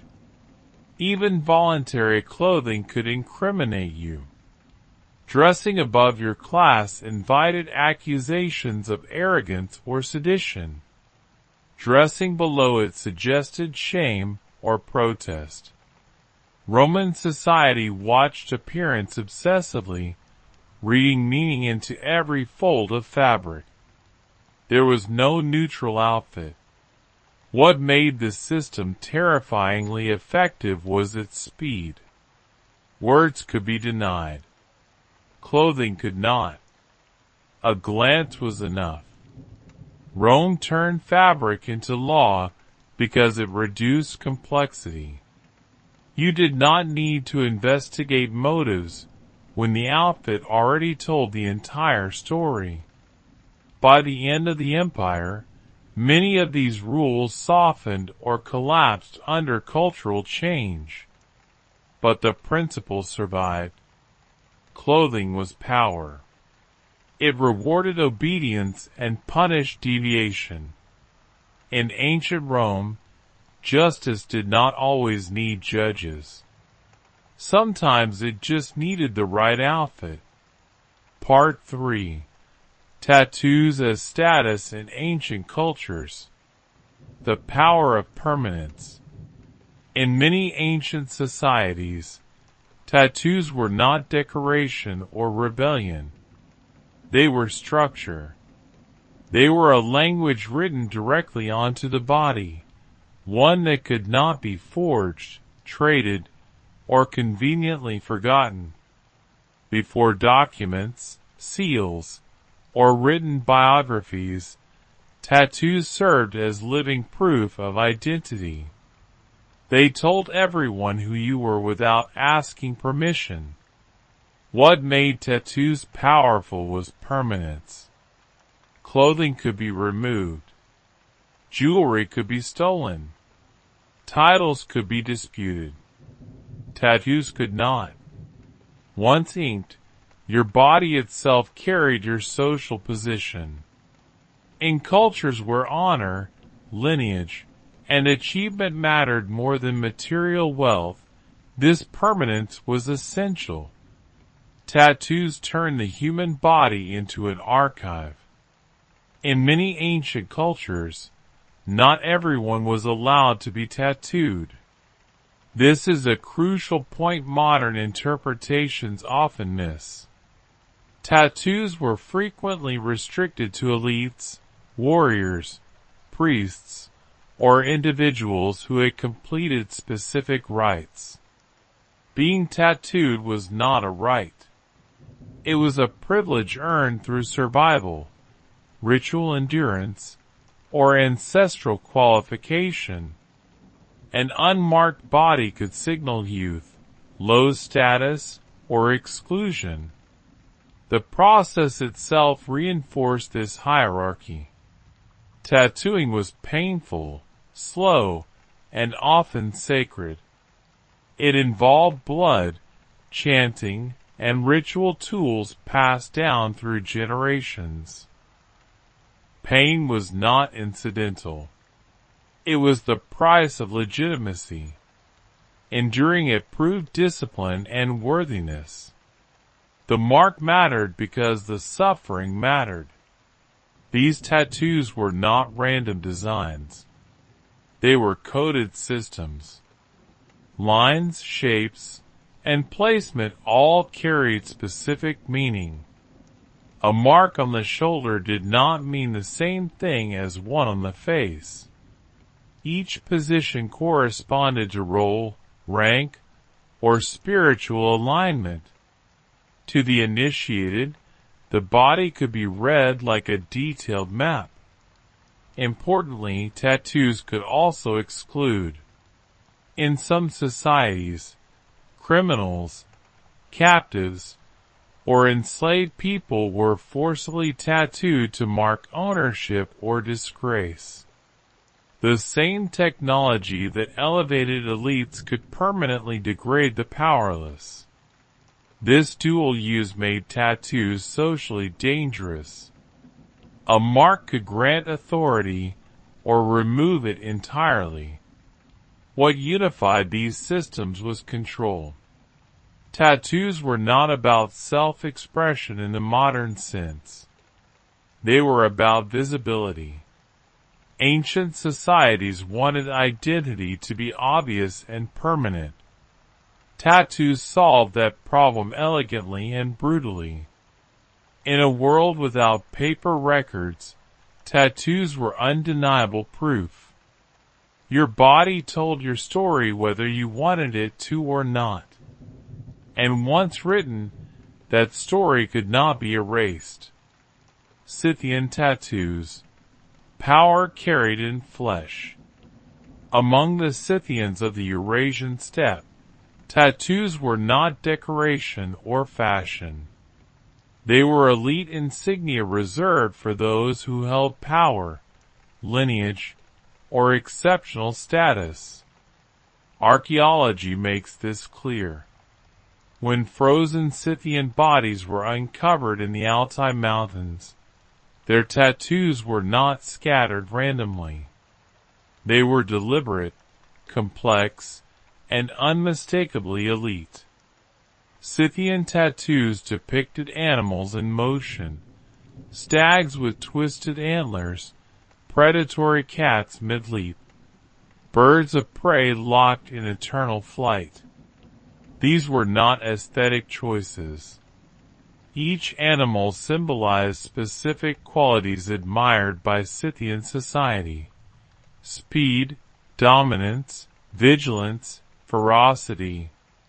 To carry such imagery on your body was to publicly claim those traits as part of your identity. Placement mattered as much as imagery. Tattoos appeared on shoulders, arms, backs, and legs, areas associated with strength and mobility. Faces were rarely marked, suggesting restraint and hierarchy. Not everyone was entitled to carry the full visual language of power. The most elaborate tattoos appear on individuals buried with weapons, gold ornaments, and sacrificed horses. In other words, leaders. Scythian tattoos functioned as visual biographies. They recorded achievements, lineage, and spiritual affiliation. A warrior's body told a story long before he spoke. Among nomadic cultures where communities constantly moved and written records were impractical, this mattered deeply. Identity needed to travel with the person. Tattoos solved that problem. Pain again played a role. The Scythians used primitive tools, likely bone or metal needles and natural pigments. Tattooing was slow and agonizing, but endurance was the point. A tattoo that hurt proved the bearer was worthy of what it represented. Weakness could not hide behind ink. What is especially revealing is who was not tattooed. Ordinary individuals, servants, and captives show little to no evidence of complex tattoos.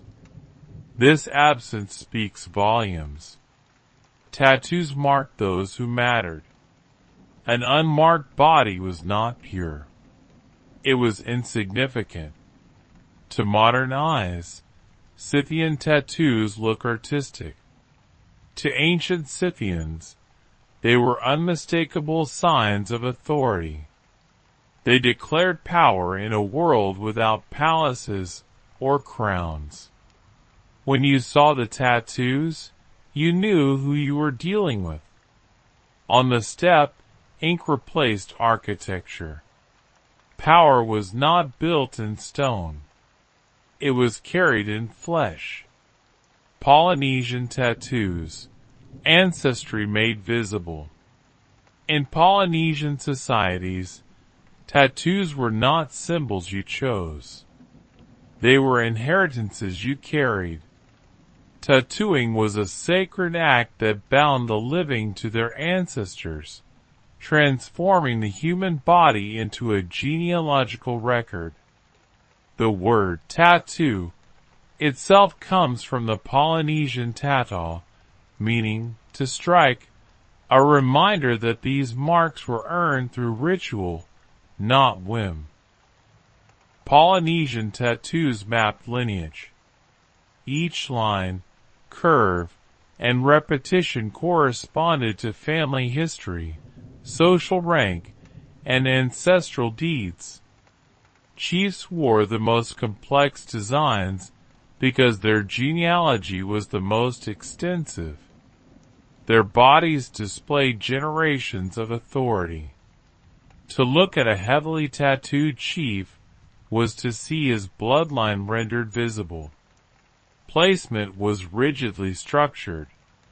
Certain patterns belonged only on specific parts of the body. The thighs, hips, and lower torso often bore designs associated with strength and leadership. Facial tattoos marked noble status and spiritual authority. You could not simply decide to wear a pattern. Wearing the wrong tattoo in the wrong place was not insulting. It was sacrilegious. Tattooing was overseen by specialists who held immense religious authority. These tattoo priests memorized designs passed down through generations. Mistakes were unthinkable. A wrong line could misrepresent ancestry or offend ancestral spirits. Tattooing was therefore slow, ceremonial, and painful. Tools were made from bone or shell, tapped rhythmically into the skin. Blood was expected. Endurance was mandatory. Pain again served a purpose. Completing a tattoo demonstrated discipline, maturity, and readiness to carry ancestral responsibility. Children were not fully tattooed. Tattoos came gradually, marking life stages, achievements, and rising rank. An incomplete tattoo signaled an incomplete person. Refusal carried consequences. An adult man without tattoos was viewed as unfinished, untrustworthy, or socially marginal. Tattoos were not rebellious acts. They were obligations. A bare body suggested weak lineage or failure to uphold family honor.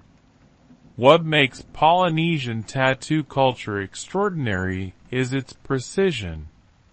These were not decorative images. They were living documents. Every mark carried legal, spiritual, and social meaning.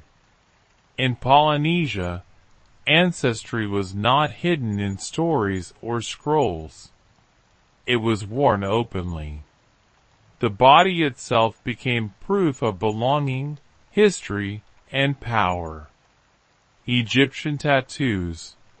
Protection at the threshold. In ancient Egypt, tattoos carried a meaning very different from the warrior elites of the steppe or the genealogies of Polynesia. Here, tattoos were closely tied to protection, fertility, and sacred function.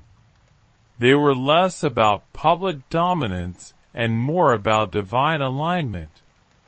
And notably, they were overwhelmingly worn by women. Archaeological evidence from mummies, especially female mummies from the Middle Kingdom, shows patterns of dots, lines, and diamond shapes tattooed across the abdomen, thighs, breasts, and lower back.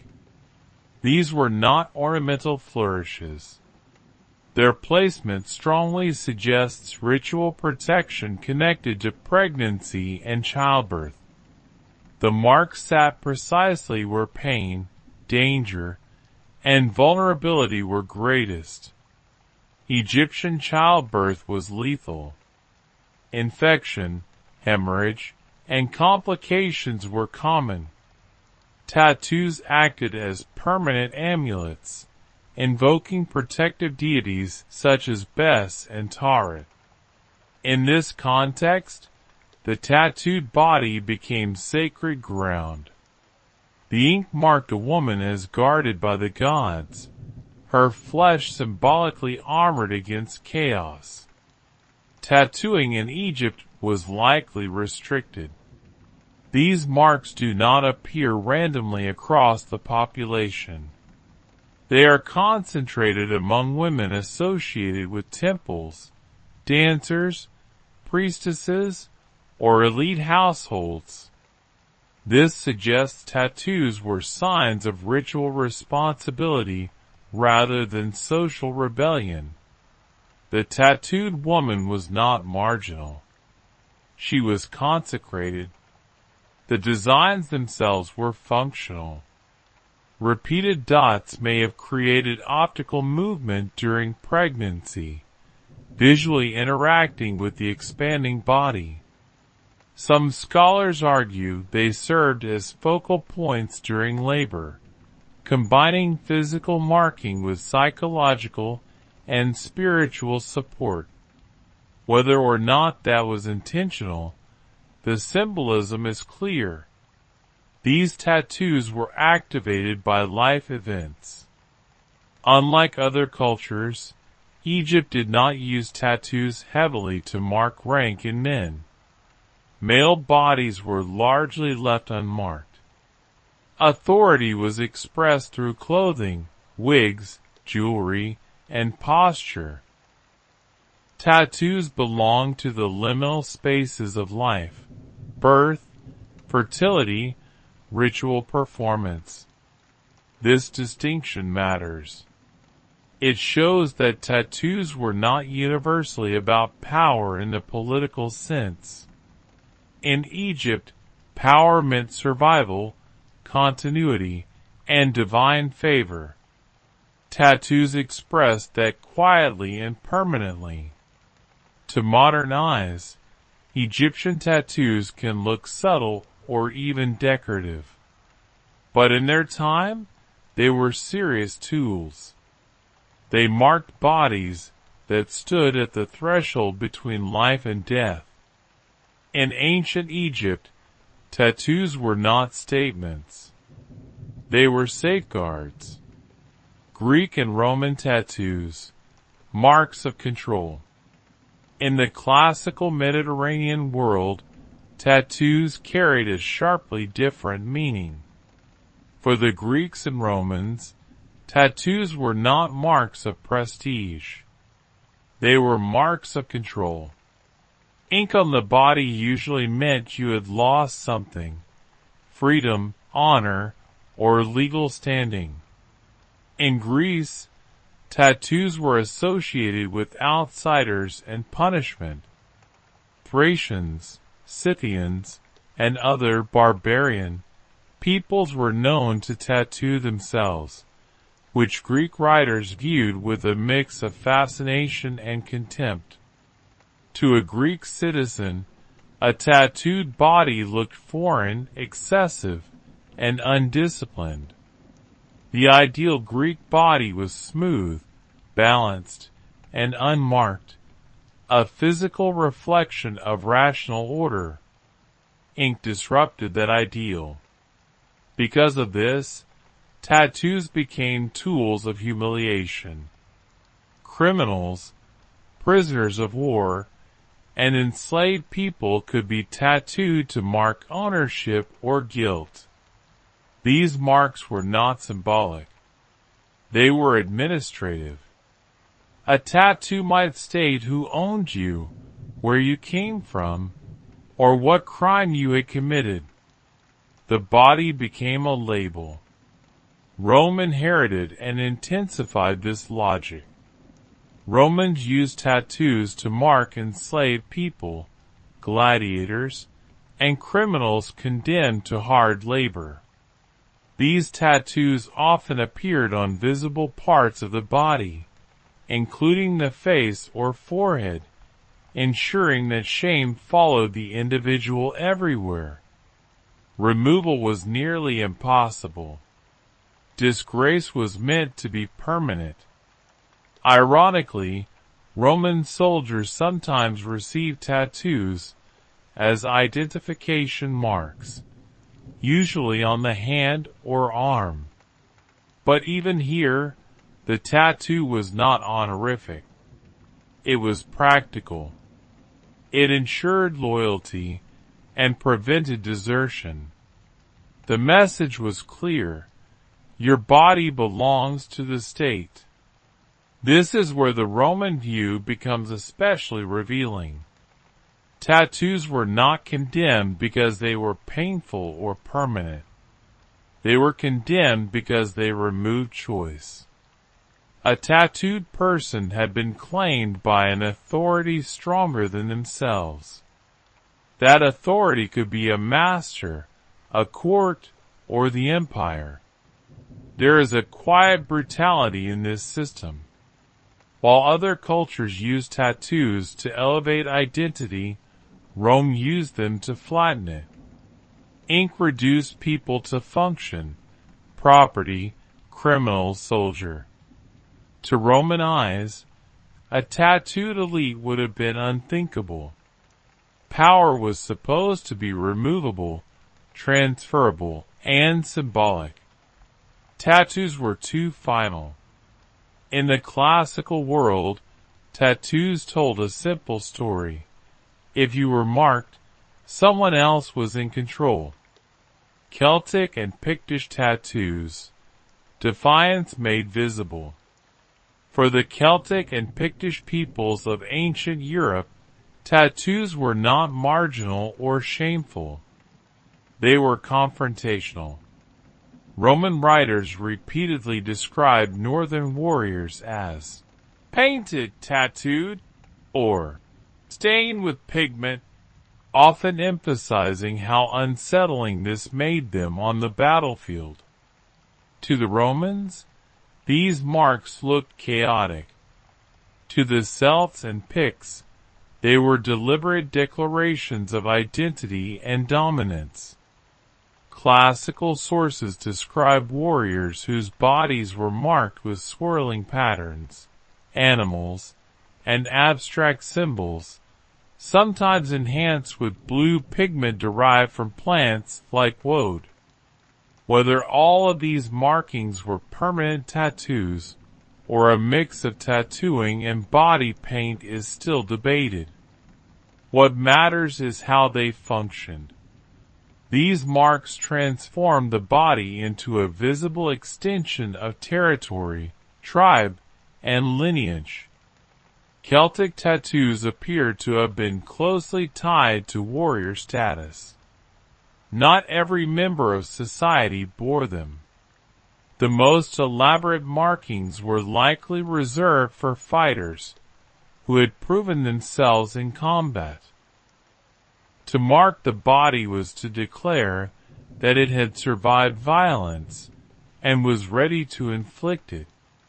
A tattooed warrior announced experience before lifting a weapon. The designs themselves reinforced this message. Interlocking patterns suggested continuity and endurance. Animal motifs evoked strength, speed, or ferocity. These were not random images. They were symbolic armor. When a warrior entered battle, his tattoos moved with him, amplifying intimidation. The body became a living banner. What makes Celtic tattooing especially interesting is its relationship with land. Many designs mirrored patterns found in metalwork, stone carvings, and sacred sites. The same visual language appeared on bodies, weapons, and monuments. This created continuity between person, tribe, and landscape. To mark your skin was to claim belonging not just to a group, but to a place. Roman horror at these tattoos reveals their power.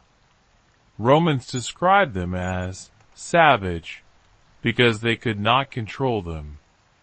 These marks were not imposed by the state. They were chosen within the tribe, earned through action, and carried with pride. To Rome, this kind of bodily autonomy was threatening. In Celtic and Pictish cultures, tattoos were not accessories. They were declarations of readiness, belonging, and resistance. The body itself became territory that could not be easily conquered. Where Rome used ink to humiliate, these societies used it to challenge. Japanese tattoos, honor inverted. Long before tattoos became associated with criminality in Japan, they carried meanings of bravery, endurance, and social identity. In early Japanese society, tattoos were not hidden. They were visible marks tied to region, profession, and personal resolve. Ancient Chinese chronicles describing the peoples of the Japanese islands note tattooed bodies used to signal belonging and protection, especially among coastal and river communities. Early Japanese tattoos often functioned as spiritual safeguards. Fishermen tattooed themselves to ward off sea spirits and dangerous creatures. The markings were believed to offer protection in environments where death was sudden and common. Much like amulets, tattoos were practical spirituality etched into flesh. Courage played a central role. Tattooing was painful and permanent, and that mattered. Enduring the process demonstrated self-control and toughness. In a culture that valued composure and endurance, submitting to tattooing was proof of character. These were not decorative flourishes. They were tests. Over time, tattoos also became markers of regional identity. Certain designs indicated where a person came from, much like dialect or dress. The body carried geography. In a largely oral society, this visual shorthand helped establish trust and familiarity among strangers. The shift towards stigma came later.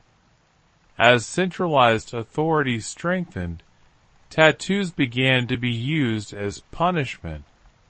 Criminals were forcibly tattooed on the face or arms with symbols indicating their crimes. This was not a cultural contradiction. It was a deliberate inversion. What had once marked courage was now used to mark disgrace. The power of permanence was simply redirected. This dual history explains Japan's complicated relationship with tattoos. They were never trivial. Whether honorable or shameful, tattoos always meant something serious. They were tools of memory that could not be erased. Even when punitive tattooing fell out of use, the association lingered. Tattoos remained symbols of those who lived outside polite society. Yet beneath that stigma lay older meanings that never fully disappeared: strength, endurance, defiance. In Japan, tattoos did not lose their power. They changed masters. What had once been chosen became imposed. What had once marked bravery became a warning. The body once again became the record of authority. Indigenous American tattoos. Records written in skin. Across many indigenous cultures of the Americas, tattoos were not abstract symbols or inherited decoration. They were records. Each mark documented something that had already happened. You were not tattooed for who you were. You were tattooed for what you had done. Among numerous tribes in North America, tattoos marked achievements such as success in war, endurance in ritual trials, survival of hardship, or fulfillment of social duties. A tattoo was earned, not granted by birth. This made the body a living ledger of experience. To read someone's tattoos was to read their history. Warriors often bore the most visible markings. Lines on the face, chest, or arms could signify enemies defeated, wounds survived, or leadership roles attained. These were not celebratory decorations. They were acknowledgments. A man without tattoos might be young, untested, or simply unproven. An extensively tattooed body commanded respect without explanation. Tattooing was also tied to spiritual transition. Vision quests, rites of passage, and communal ceremonies frequently culminated in tattooing. The pain was intentional. Enduring it demonstrated readiness to carry new responsibilities. Tattoos marked the moment when a person crossed from one stage of life into another. Women's tattoos carried equally serious meaning. In some cultures, they marked readiness for adulthood, motherhood, or ritual roles. Facial tattoos among certain groups symbolized maturity, discipline, and belonging. They were not imposed. They were requested and endured. Importantly, tattoos were never universal. Not everyone qualified. A body without tattoos was not incomplete. It was simply unread. Tattoos made experience visible, but absence did not automatically mean inferiority. This balance prevented tattoos from becoming empty fashion. Meaning was preserved by restriction. European colonizers misunderstood this completely. They often interpreted tattoos as primitive decoration or savagery. In reality, these marks functioned like medals, licenses, and certificates combined. They communicated trustworthiness in societies where written records were unnecessary. What makes indigenous American tattoo traditions remarkable is their honesty.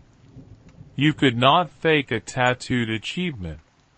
You had either lived it or you had not. The body told the truth.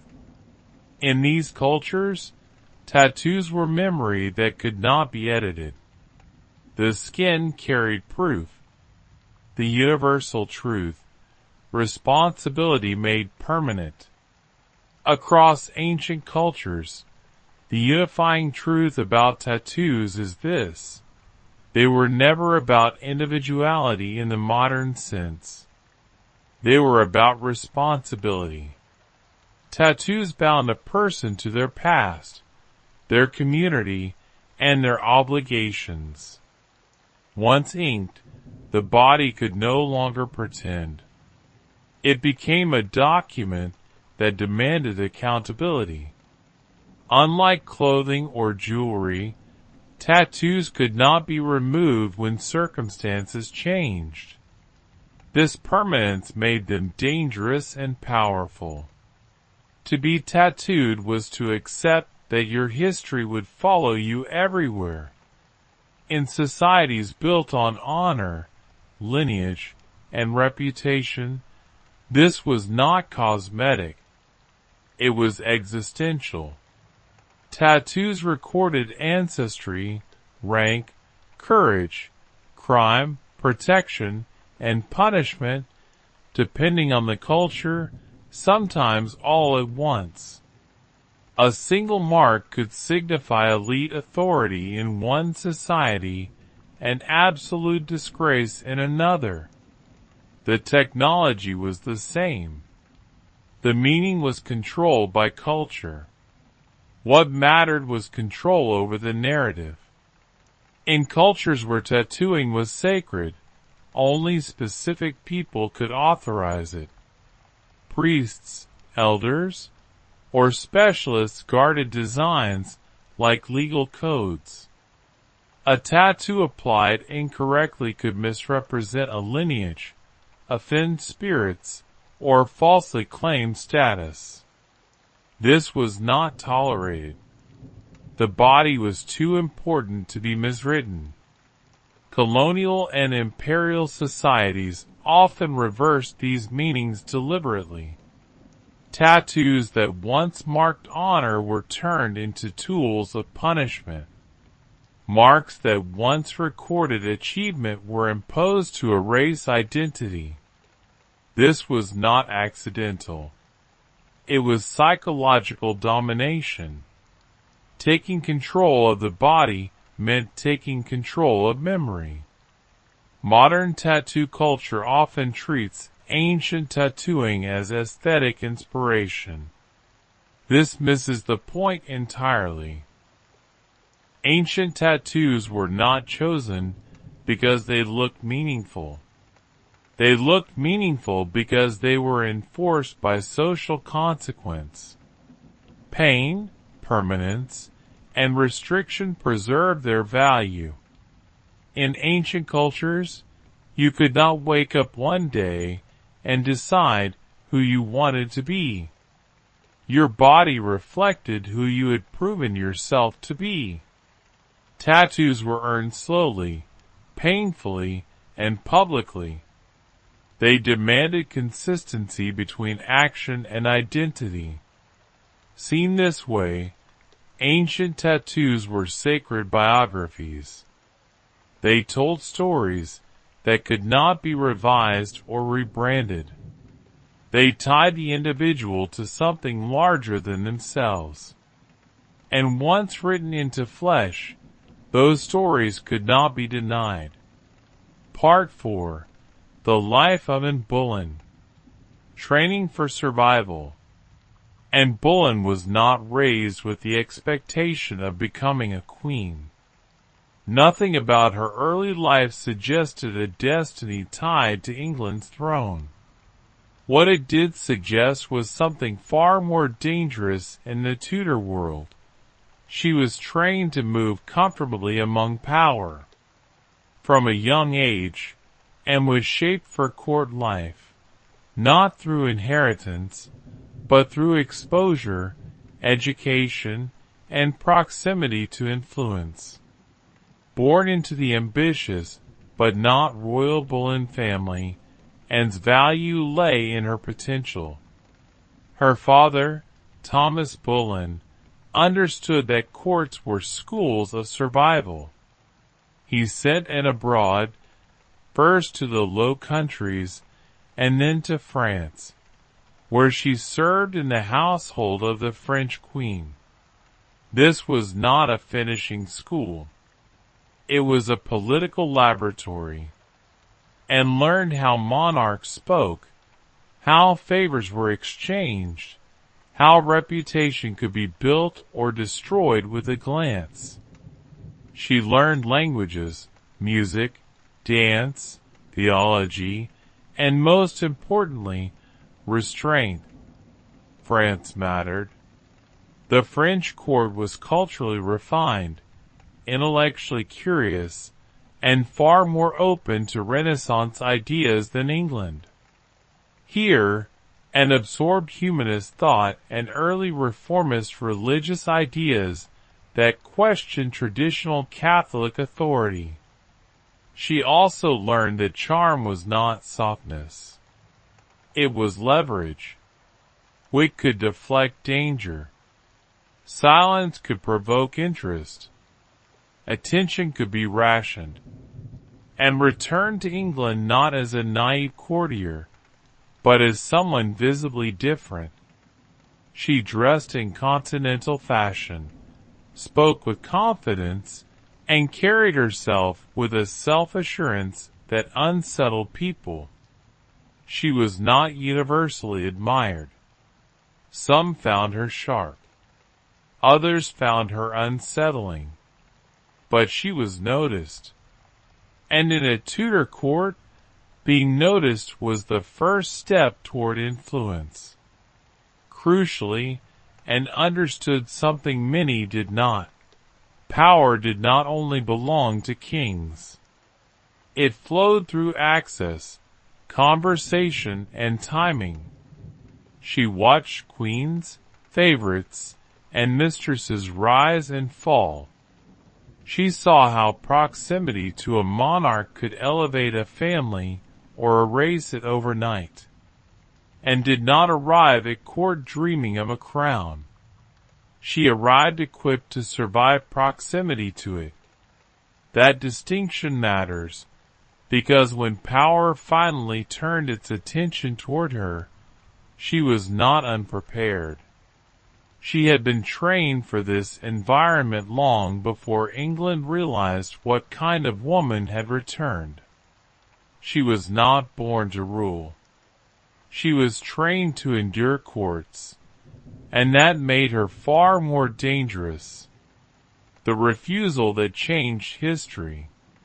When Anne Boleyn returned to the English court, she entered a familiar and dangerous ecosystem. Kings took mistresses. Women gained influence through intimacy. This was not scandalous. It was routine.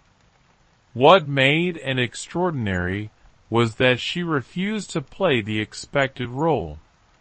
Henry VIII noticed, and sometime in the mid-1520s. At the time, he was already involved with her sister Mary Boleyn, who had been his mistress, and was quietly discarded when his interest faded, and understood exactly what that pattern meant. Becoming another royal mistress offered short-term favor and long-term ruin. She had seen it before. She chose differently, and did not reject the king outright. That would have been reckless. Instead, she controlled access. She flirted, withdrew, and refused physical intimacy while maintaining emotional and intellectual presence. This was unprecedented at the Tudor court. Kings were pursued, not denied. Anne's resistance did something dangerous. It turned desire into obsession. Henry was used to obedience, and offered conditions. She insisted that her honor mattered, that she would not surrender herself without marriage. Whether this stance came from genuine belief, political calculation, or both is still debated. What matters is the effect. and shifted the balance of power. The king was no longer the sole decision-maker. He was reacting. Court factions took notice immediately. Some saw Anne as reckless. Others saw opportunity. If she succeeded, her rise would be spectacular. If she failed, her fall would be fatal. Catherine of Aragon, Henry's queen, remained legally and morally secure at this point. Anne's refusal quietly threatened that stability, and also understood optics. She cultivated an image of virtue mixed with sharp intelligence. She engaged Henry in conversations about theology and reformist ideas. She positioned herself not as temptation, but as a partner. This was radical. A mistress could be discarded. A wife changed dynasties. Henry's desire hardened into resolve. He did not want Anne temporarily. He wanted her legitimately. And legitimacy required something unthinkable, the removal of his queen. Anne did not yet have a crown. But she had already done something irreversible. She forced the King of England to imagine a future that did not include his wife. That imagination would soon shatter marriages, laws, and the church itself. By refusing to be a mistress, Anne Boleyn did not just protect her reputation. She set history in motion, breaking the church. And Boleyn's refusal placed Henry in an impossible position. He was married to Catherine of Aragon, a queen respected across Europe and bound by a marriage sanctioned by the Pope himself. To marry Anne legally, Henry needed an annulment. What followed was not a private marital dispute. It was a constitutional crisis that would tear England from the authority of Rome. For years, Henry pursued papal approval to end his marriage. His argument was theological, that his union with Catherine was cursed because she had been married to his brother Arthur. But theology was only the surface. Beneath it lay desperation. Catherine had failed to produce a surviving male heir, and Henry feared dynastic collapse, and represented not only desire, but hope. Rome refused. Political realities made papal approval impossible. Catherine was the aunt of Charles V, the most powerful ruler in Europe, and the Pope was effectively his prisoner. Henry waited, pressured, and stalled, and waited too, trapped in limbo. Each year that passed increased the risk. She was aging in a court that devoured women quickly. Anne's influence grew during this period. She surrounded herself with reform-minded thinkers who questioned papal authority and promoted the idea that kings answered directly to God. These ideas did not originate with Anne, but she amplified them. They offered Henry a way out. When Rome would not bend, Henry changed the rules. He declared himself the supreme authority over the church in England. This was not a sudden rebellion. It was a calculated transfer of power. With parliamentary support, Henry severed England's obedience to the Pope. The English church was born from frustration, desire, and politics. In secret, Henry married Anne. Later, she was crowned queen. The symbolism was enormous. A woman who had once been a lady-in-waiting now wore the crown of a newly redefined kingdom. But the cost was immense. Catherine was cast aside. England was spiritually divided. Europe watched with horror and fascination, and had achieved what no mistress ever had. She became queen. But the crown rested on unstable ground. Her legitimacy depended entirely on Henry's favor and the survival of the religious break she helped justify. The marriage had broken more than a church. It had broken precedent, alliances, and centuries of tradition. And once broken, nothing could be restored quietly. And Boleyn stood at the center of a revolution she could not control. The pressure of succession. And Boleyn's coronation did not bring security. It brought scrutiny. From the moment she became queen, her value narrowed to a single expectation: produce a male heir.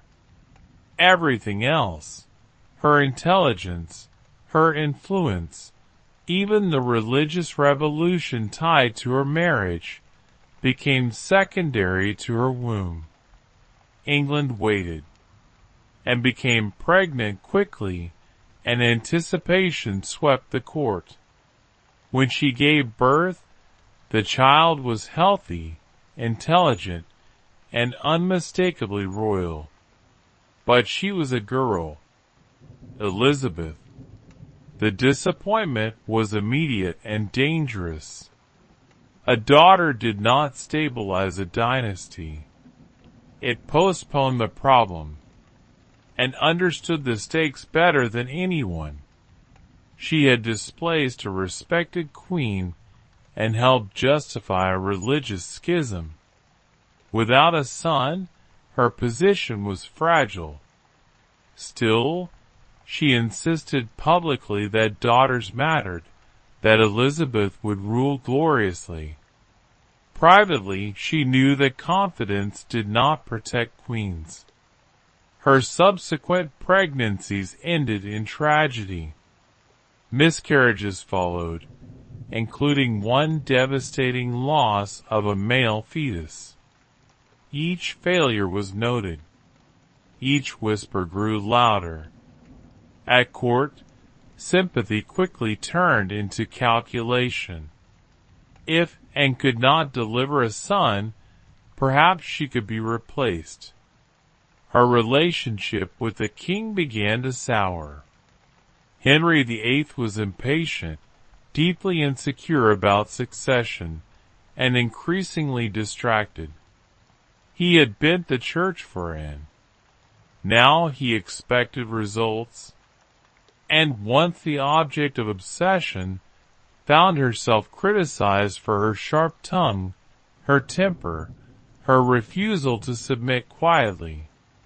Anne's enemies multiplied. Conservative factions resented the religious changes she symbolized. Former allies distanced themselves. A new woman appeared at court, younger, quieter, and carefully unthreatening, and recognized the pattern instantly. She had used it herself, but did not retreat. She argued, challenged, and continued to involve herself in politics and religious patronage. This only worsened her image. A queen who spoke too much was dangerous. A queen without a son was disposable. The tragedy of Anne's queenship lies here. She was still powerful, still intelligent, still influential. But none of that mattered anymore. The rules had narrowed. Produce a son or be removed. And Boleyn was still queen, but she was standing on ground that was already giving way. The fall.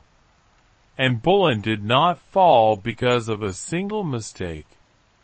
She fell because her existence had become inconvenient. By the spring of 1536, the political weather around her had changed completely. She no longer represented hope. She represented risk. And Boleyn had made enemies from the moment she rose. Some hated her for replacing Catherine of Aragon. Others despised her reformist sympathies. Many simply resented her sharp intelligence and unwillingness to remain silent. As long as she was the king's obsession, these enemies waited. When his affection cooled, they moved. The miscarriage of a male child early that year was the turning point. It did not just disappoint the king. It freed him psychologically. The marriage had failed in its only indispensable task. Almost immediately, attention shifted to alternatives. Anne's former role, the woman who refused to be a mistress, was now quietly transferred to another court lady. History was repeating itself, this time without and controlling the terms. What followed was not an emotional breakup. It was a legal assassination. Charges were constructed with chilling efficiency, and was accused of adultery, incest, and treason. These were not plausible crimes.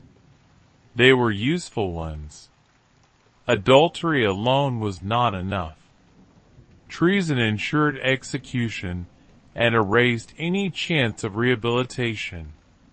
The accused men were courtiers with little ability to defend themselves. Confessions were extracted or implied. Timelines were bent. Evidence was thin to non-existent. But that did not matter. Tudor justice was not about proof. It was about outcome. And was arrested and taken to the Tower of London. From that moment, the end was inevitable. Trials were staged quickly. Verdicts were predetermined. Witnesses said what was required. The woman who had once controlled access to the king now had none. What makes Anne's fall so disturbing is its speed. One day she was queen. Within weeks she was condemned. This was not chaos. It was choreography. Every step was designed to remove her cleanly and permanently. And understood this. Her reported composure during imprisonment was not denial. It was clarity. She knew the system she had helped reshape was now being used against her. Her rise had changed England. Her fall reminded everyone of something even more important. In Tudor England, proximity to power was never protection. It was exposure. And Boleyn was no longer needed. And in this world, that was a death sentence. The trial, theater of condemnation. And Boleyn's trial was not designed to discover truth. It was designed to end a problem. By the time she was brought before her judges, the verdict already existed. The proceedings were theater, staged to give inevitability the appearance of law. She was charged with adultery, incest with her brother, and conspiring to kill the king. These accusations were deliberately excessive. Ordinary adultery would have allowed imprisonment or banishment. Treason required execution. The goal was not correction. It was erasure. The evidence was absurd. Dates did not align. Witnesses placed, and in locations she could not possibly have been. Some alleged encounters were said to have occurred in public spaces under constant supervision. But Tudor courts did not require coherence. They required compliance, and defended herself fiercely. Contemporary accounts describe her as articulate, controlled, and incredulous. She denied every charge. She challenged inconsistencies. She reminded the court of her status and service. None of it mattered. The judges were nobles whose futures depended on the king's satisfaction. Justice was not blind. It was obedient. Her brother, George Boleyn, was tried separately and condemned just as swiftly. The inclusion of incest charges served a specific purpose. It ensured total moral destruction, and was not merely disloyal. She was portrayed as monstrous. This narrative justified not only her death, but the rewriting of her entire legacy. The speed of the trials was striking. There was no prolonged investigation, no serious defense. Sentences were delivered as formalities. The machinery moved too smoothly to be accidental. This was the state protecting itself from embarrassment. What makes Anne's trial especially grim is its intimacy. The men judging her had dined with her. They had benefited from her rise. Some owed their positions to her influence. Now they watched her fall without protest. Survival demanded silence, and was found guilty on all counts. The sentence was death. Even then, the king's mercy was staged. He granted her execution by sword rather than axe, a cleaner, faster method reserved for nobility. It was a final performance of controlled cruelty. The trial stripped Anne of her title, her marriage, and her humanity in the public record.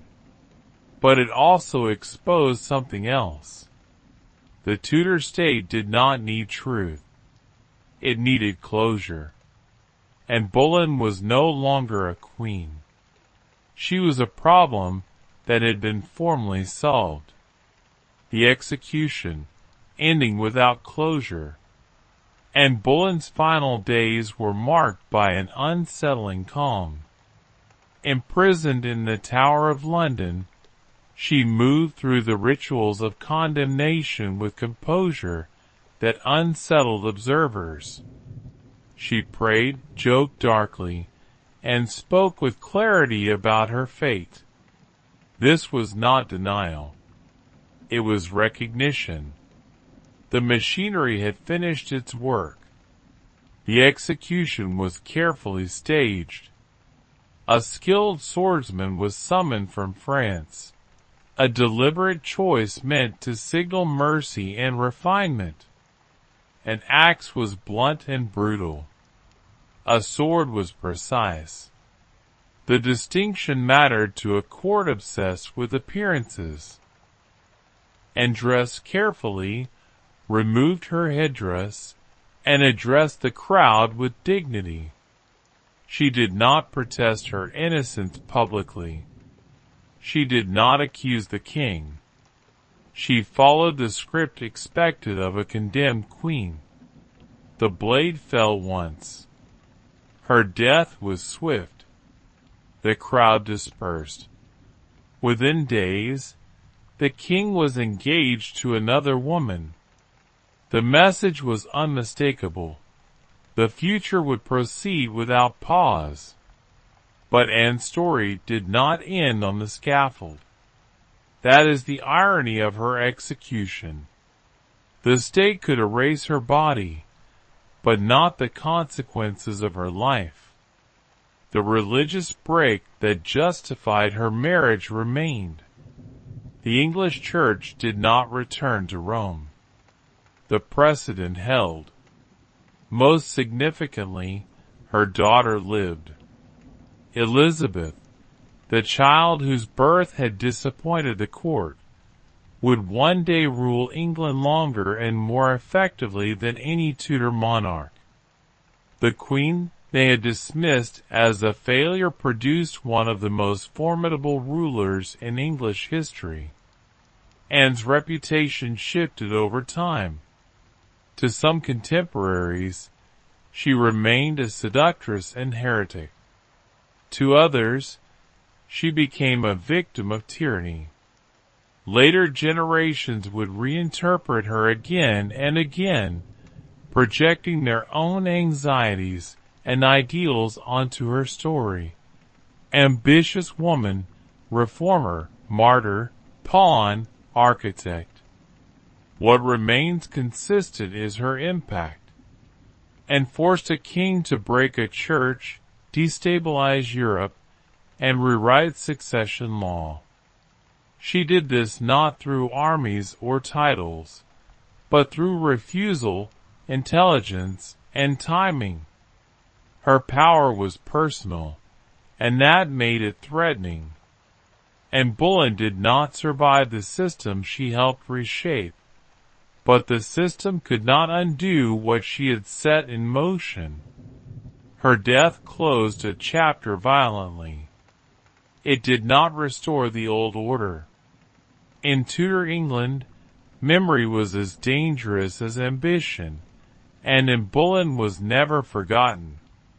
Elizabeth, the daughter who understood.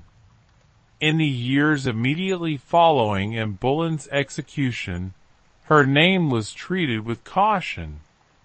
Officially, she was disgraced. Her marriage was annulled.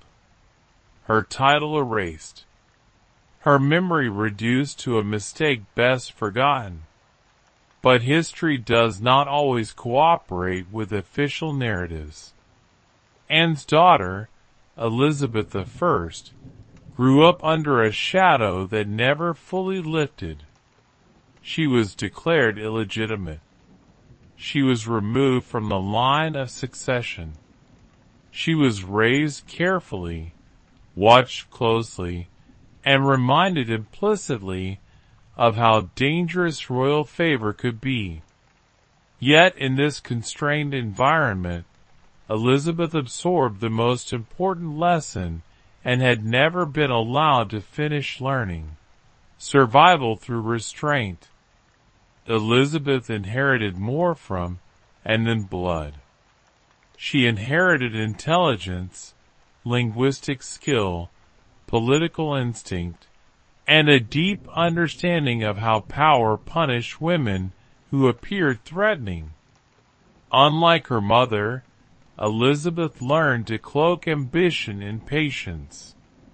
She watched the chaos left behind by Henry's marriages. She saw queens rise and fall. She learned what visibility cost. Ironically, the very qualities used to condemn and became Elizabeth's strengths. And had spoken too sharply, acted too boldly, challenged too directly. Elizabeth learned to delay, deflect, and remain unreadable. Where enforced decisions, Elizabeth postponed them. Wherein demanded legitimacy through marriage, Elizabeth ruled by refusing it. When Elizabeth eventually ascended the throne, she inherited a kingdom permanently altered by her mother's life. England was no longer obedient to Rome. The monarch was the head of the church. Religious identity was national, not papal. All of this traced directly back to Anne's marriage and execution. Elizabeth's reign would later be celebrated as stable, brilliant, and triumphant. But that stability was built on lessons learned from catastrophe. Anne's fate became Elizabeth's warning manual. Every calculated silence, every delayed decision, every carefully staged appearance carried the ghost of her mother's story, and had tried to secure power through legitimacy and proximity. Elizabeth secured it through distance and ambiguity. Both strategies were responses to the same reality, a system that devoured women who misjudged its limits. In this sense, and did not fail to produce a successful heir, she produced the most prepared ruler England could have had at that moment. Elizabeth ruled not despite Anne's death, but because she understood it.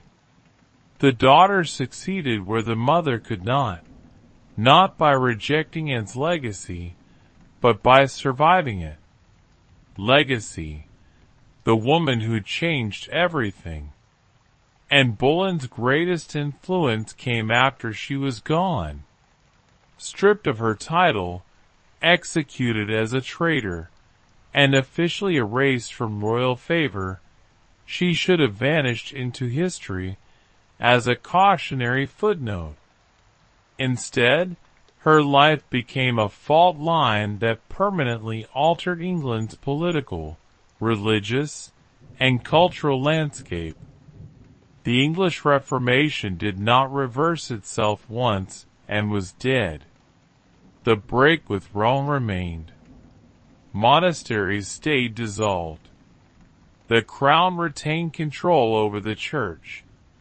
What had been justified to obtain and became the new normal. Even those who despised her benefited from the system her existence had forced into being. That alone makes her one of the most consequential figures of the Tudor age, and also changed how queenship was understood. Before her, queens were expected to be obedient, fertile, and politically quiet, and violated every one of those expectations. She spoke, argued, sponsored reformist thinkers, and involved herself in policy. Her punishment was severe, but the precedent was set. Queens could be political actors. The danger was not participation, it was miscalculation. Her story became a warning embedded in Tudor culture. Women learned from it. Men learned from it. Proximity to power was seductive but unstable. Favor could turn lethal overnight. Anne's life demonstrated that intelligence without structural protection was not enough. Ambition without insulation invited destruction. Over time, Anne's reputation softened. Protestant writers cast her as a martyr. Later historians reassessed the evidence against her and found it hollow. Modern interpretations often see her not as a schemer, but as a woman navigating an unforgiving system with limited options. All of these readings coexist because and resist simplicity. What cannot be disputed is this: England after Anne Boleyn was not the same country as before her. The monarchy's relationship to religion had changed. The idea of female political influence had expanded, even as it remained dangerous. And the Tudor dynasty's most successful ruler carried Anne's blood and her lessons, and did not live long enough to manage the world she helped create, but few people do. History often belongs to those who trigger change, not those who survive it. And Boleyn forced decisions that could not be undone, and she paid the highest price for it. Conclusion: what panic teaches us. So here we are, at the end of tonight's journey through history's accidental architecture. We've walked through medieval cities learning to survive by inventing quarantine, bureaucracy, and time itself. We've seen ancient Rome turn clothing into a legal system more precise than most modern dress codes. We've explored how cultures across the world use tattoos to create identity that could not be forged or forgotten. And we've followed Anne Boleyn as she changed England forever by refusing to accept the role assigned to her, paying for that refusal with her life, but leaving a legacy that outlasted her executioners. What connects all these stories? Simple. Civilization was not built by philosophers in quiet contemplation. It was built by terrified people making desperate decisions while their world burned around them. Quarantine wasn't invented by doctors. It was invented by port officials watching their cities die.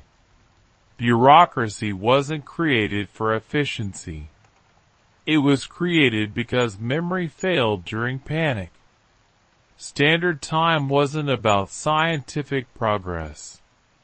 It was about making sure people showed up at the same moment during emergencies. Roman fashion rules weren't about aesthetics. They were about maintaining hierarchy when everything else was chaos. Tattoos weren't self-expression. They were permanent records created by societies that couldn't afford forgery. And Anne Boleyn didn't plan to tear England from the Catholic Church. She just refused to be a disposable mistress, and the world rearranged itself around that refusal. The uncomfortable truth is this: most of what we consider normal, rational, and inevitable was actually invented by people who had run out of options. And once those emergency measures worked, they never left. They just got rebranded as tradition, common sense, or the way things have always been. Which raises an interesting question. What are we inventing right now, in our own emergencies, that will still be here centuries from now? What temporary fixes are we creating that our descendants will assume were always part of civilization? History suggests we won't know until it's too late to change them. So the next time you're annoyed by bureaucracy, frustrated by regulations, or wondering why society works the way it does, remember, someone centuries ago was just as confused, just as scared, and just as desperate as you feel right now. They tried something. It worked well enough to survive. And here we are, still living with their panicked improvisation, calling it civilization. Thank you for joining me tonight. Let me know in the comments what surprised you most, what you're thinking about differently now, and where you're watching from. If you enjoyed this, consider subscribing, but only if it genuinely interests you. Until next time, stay curious, stay questioning, and remember, history isn't what we planned. It's what we survived. Good night.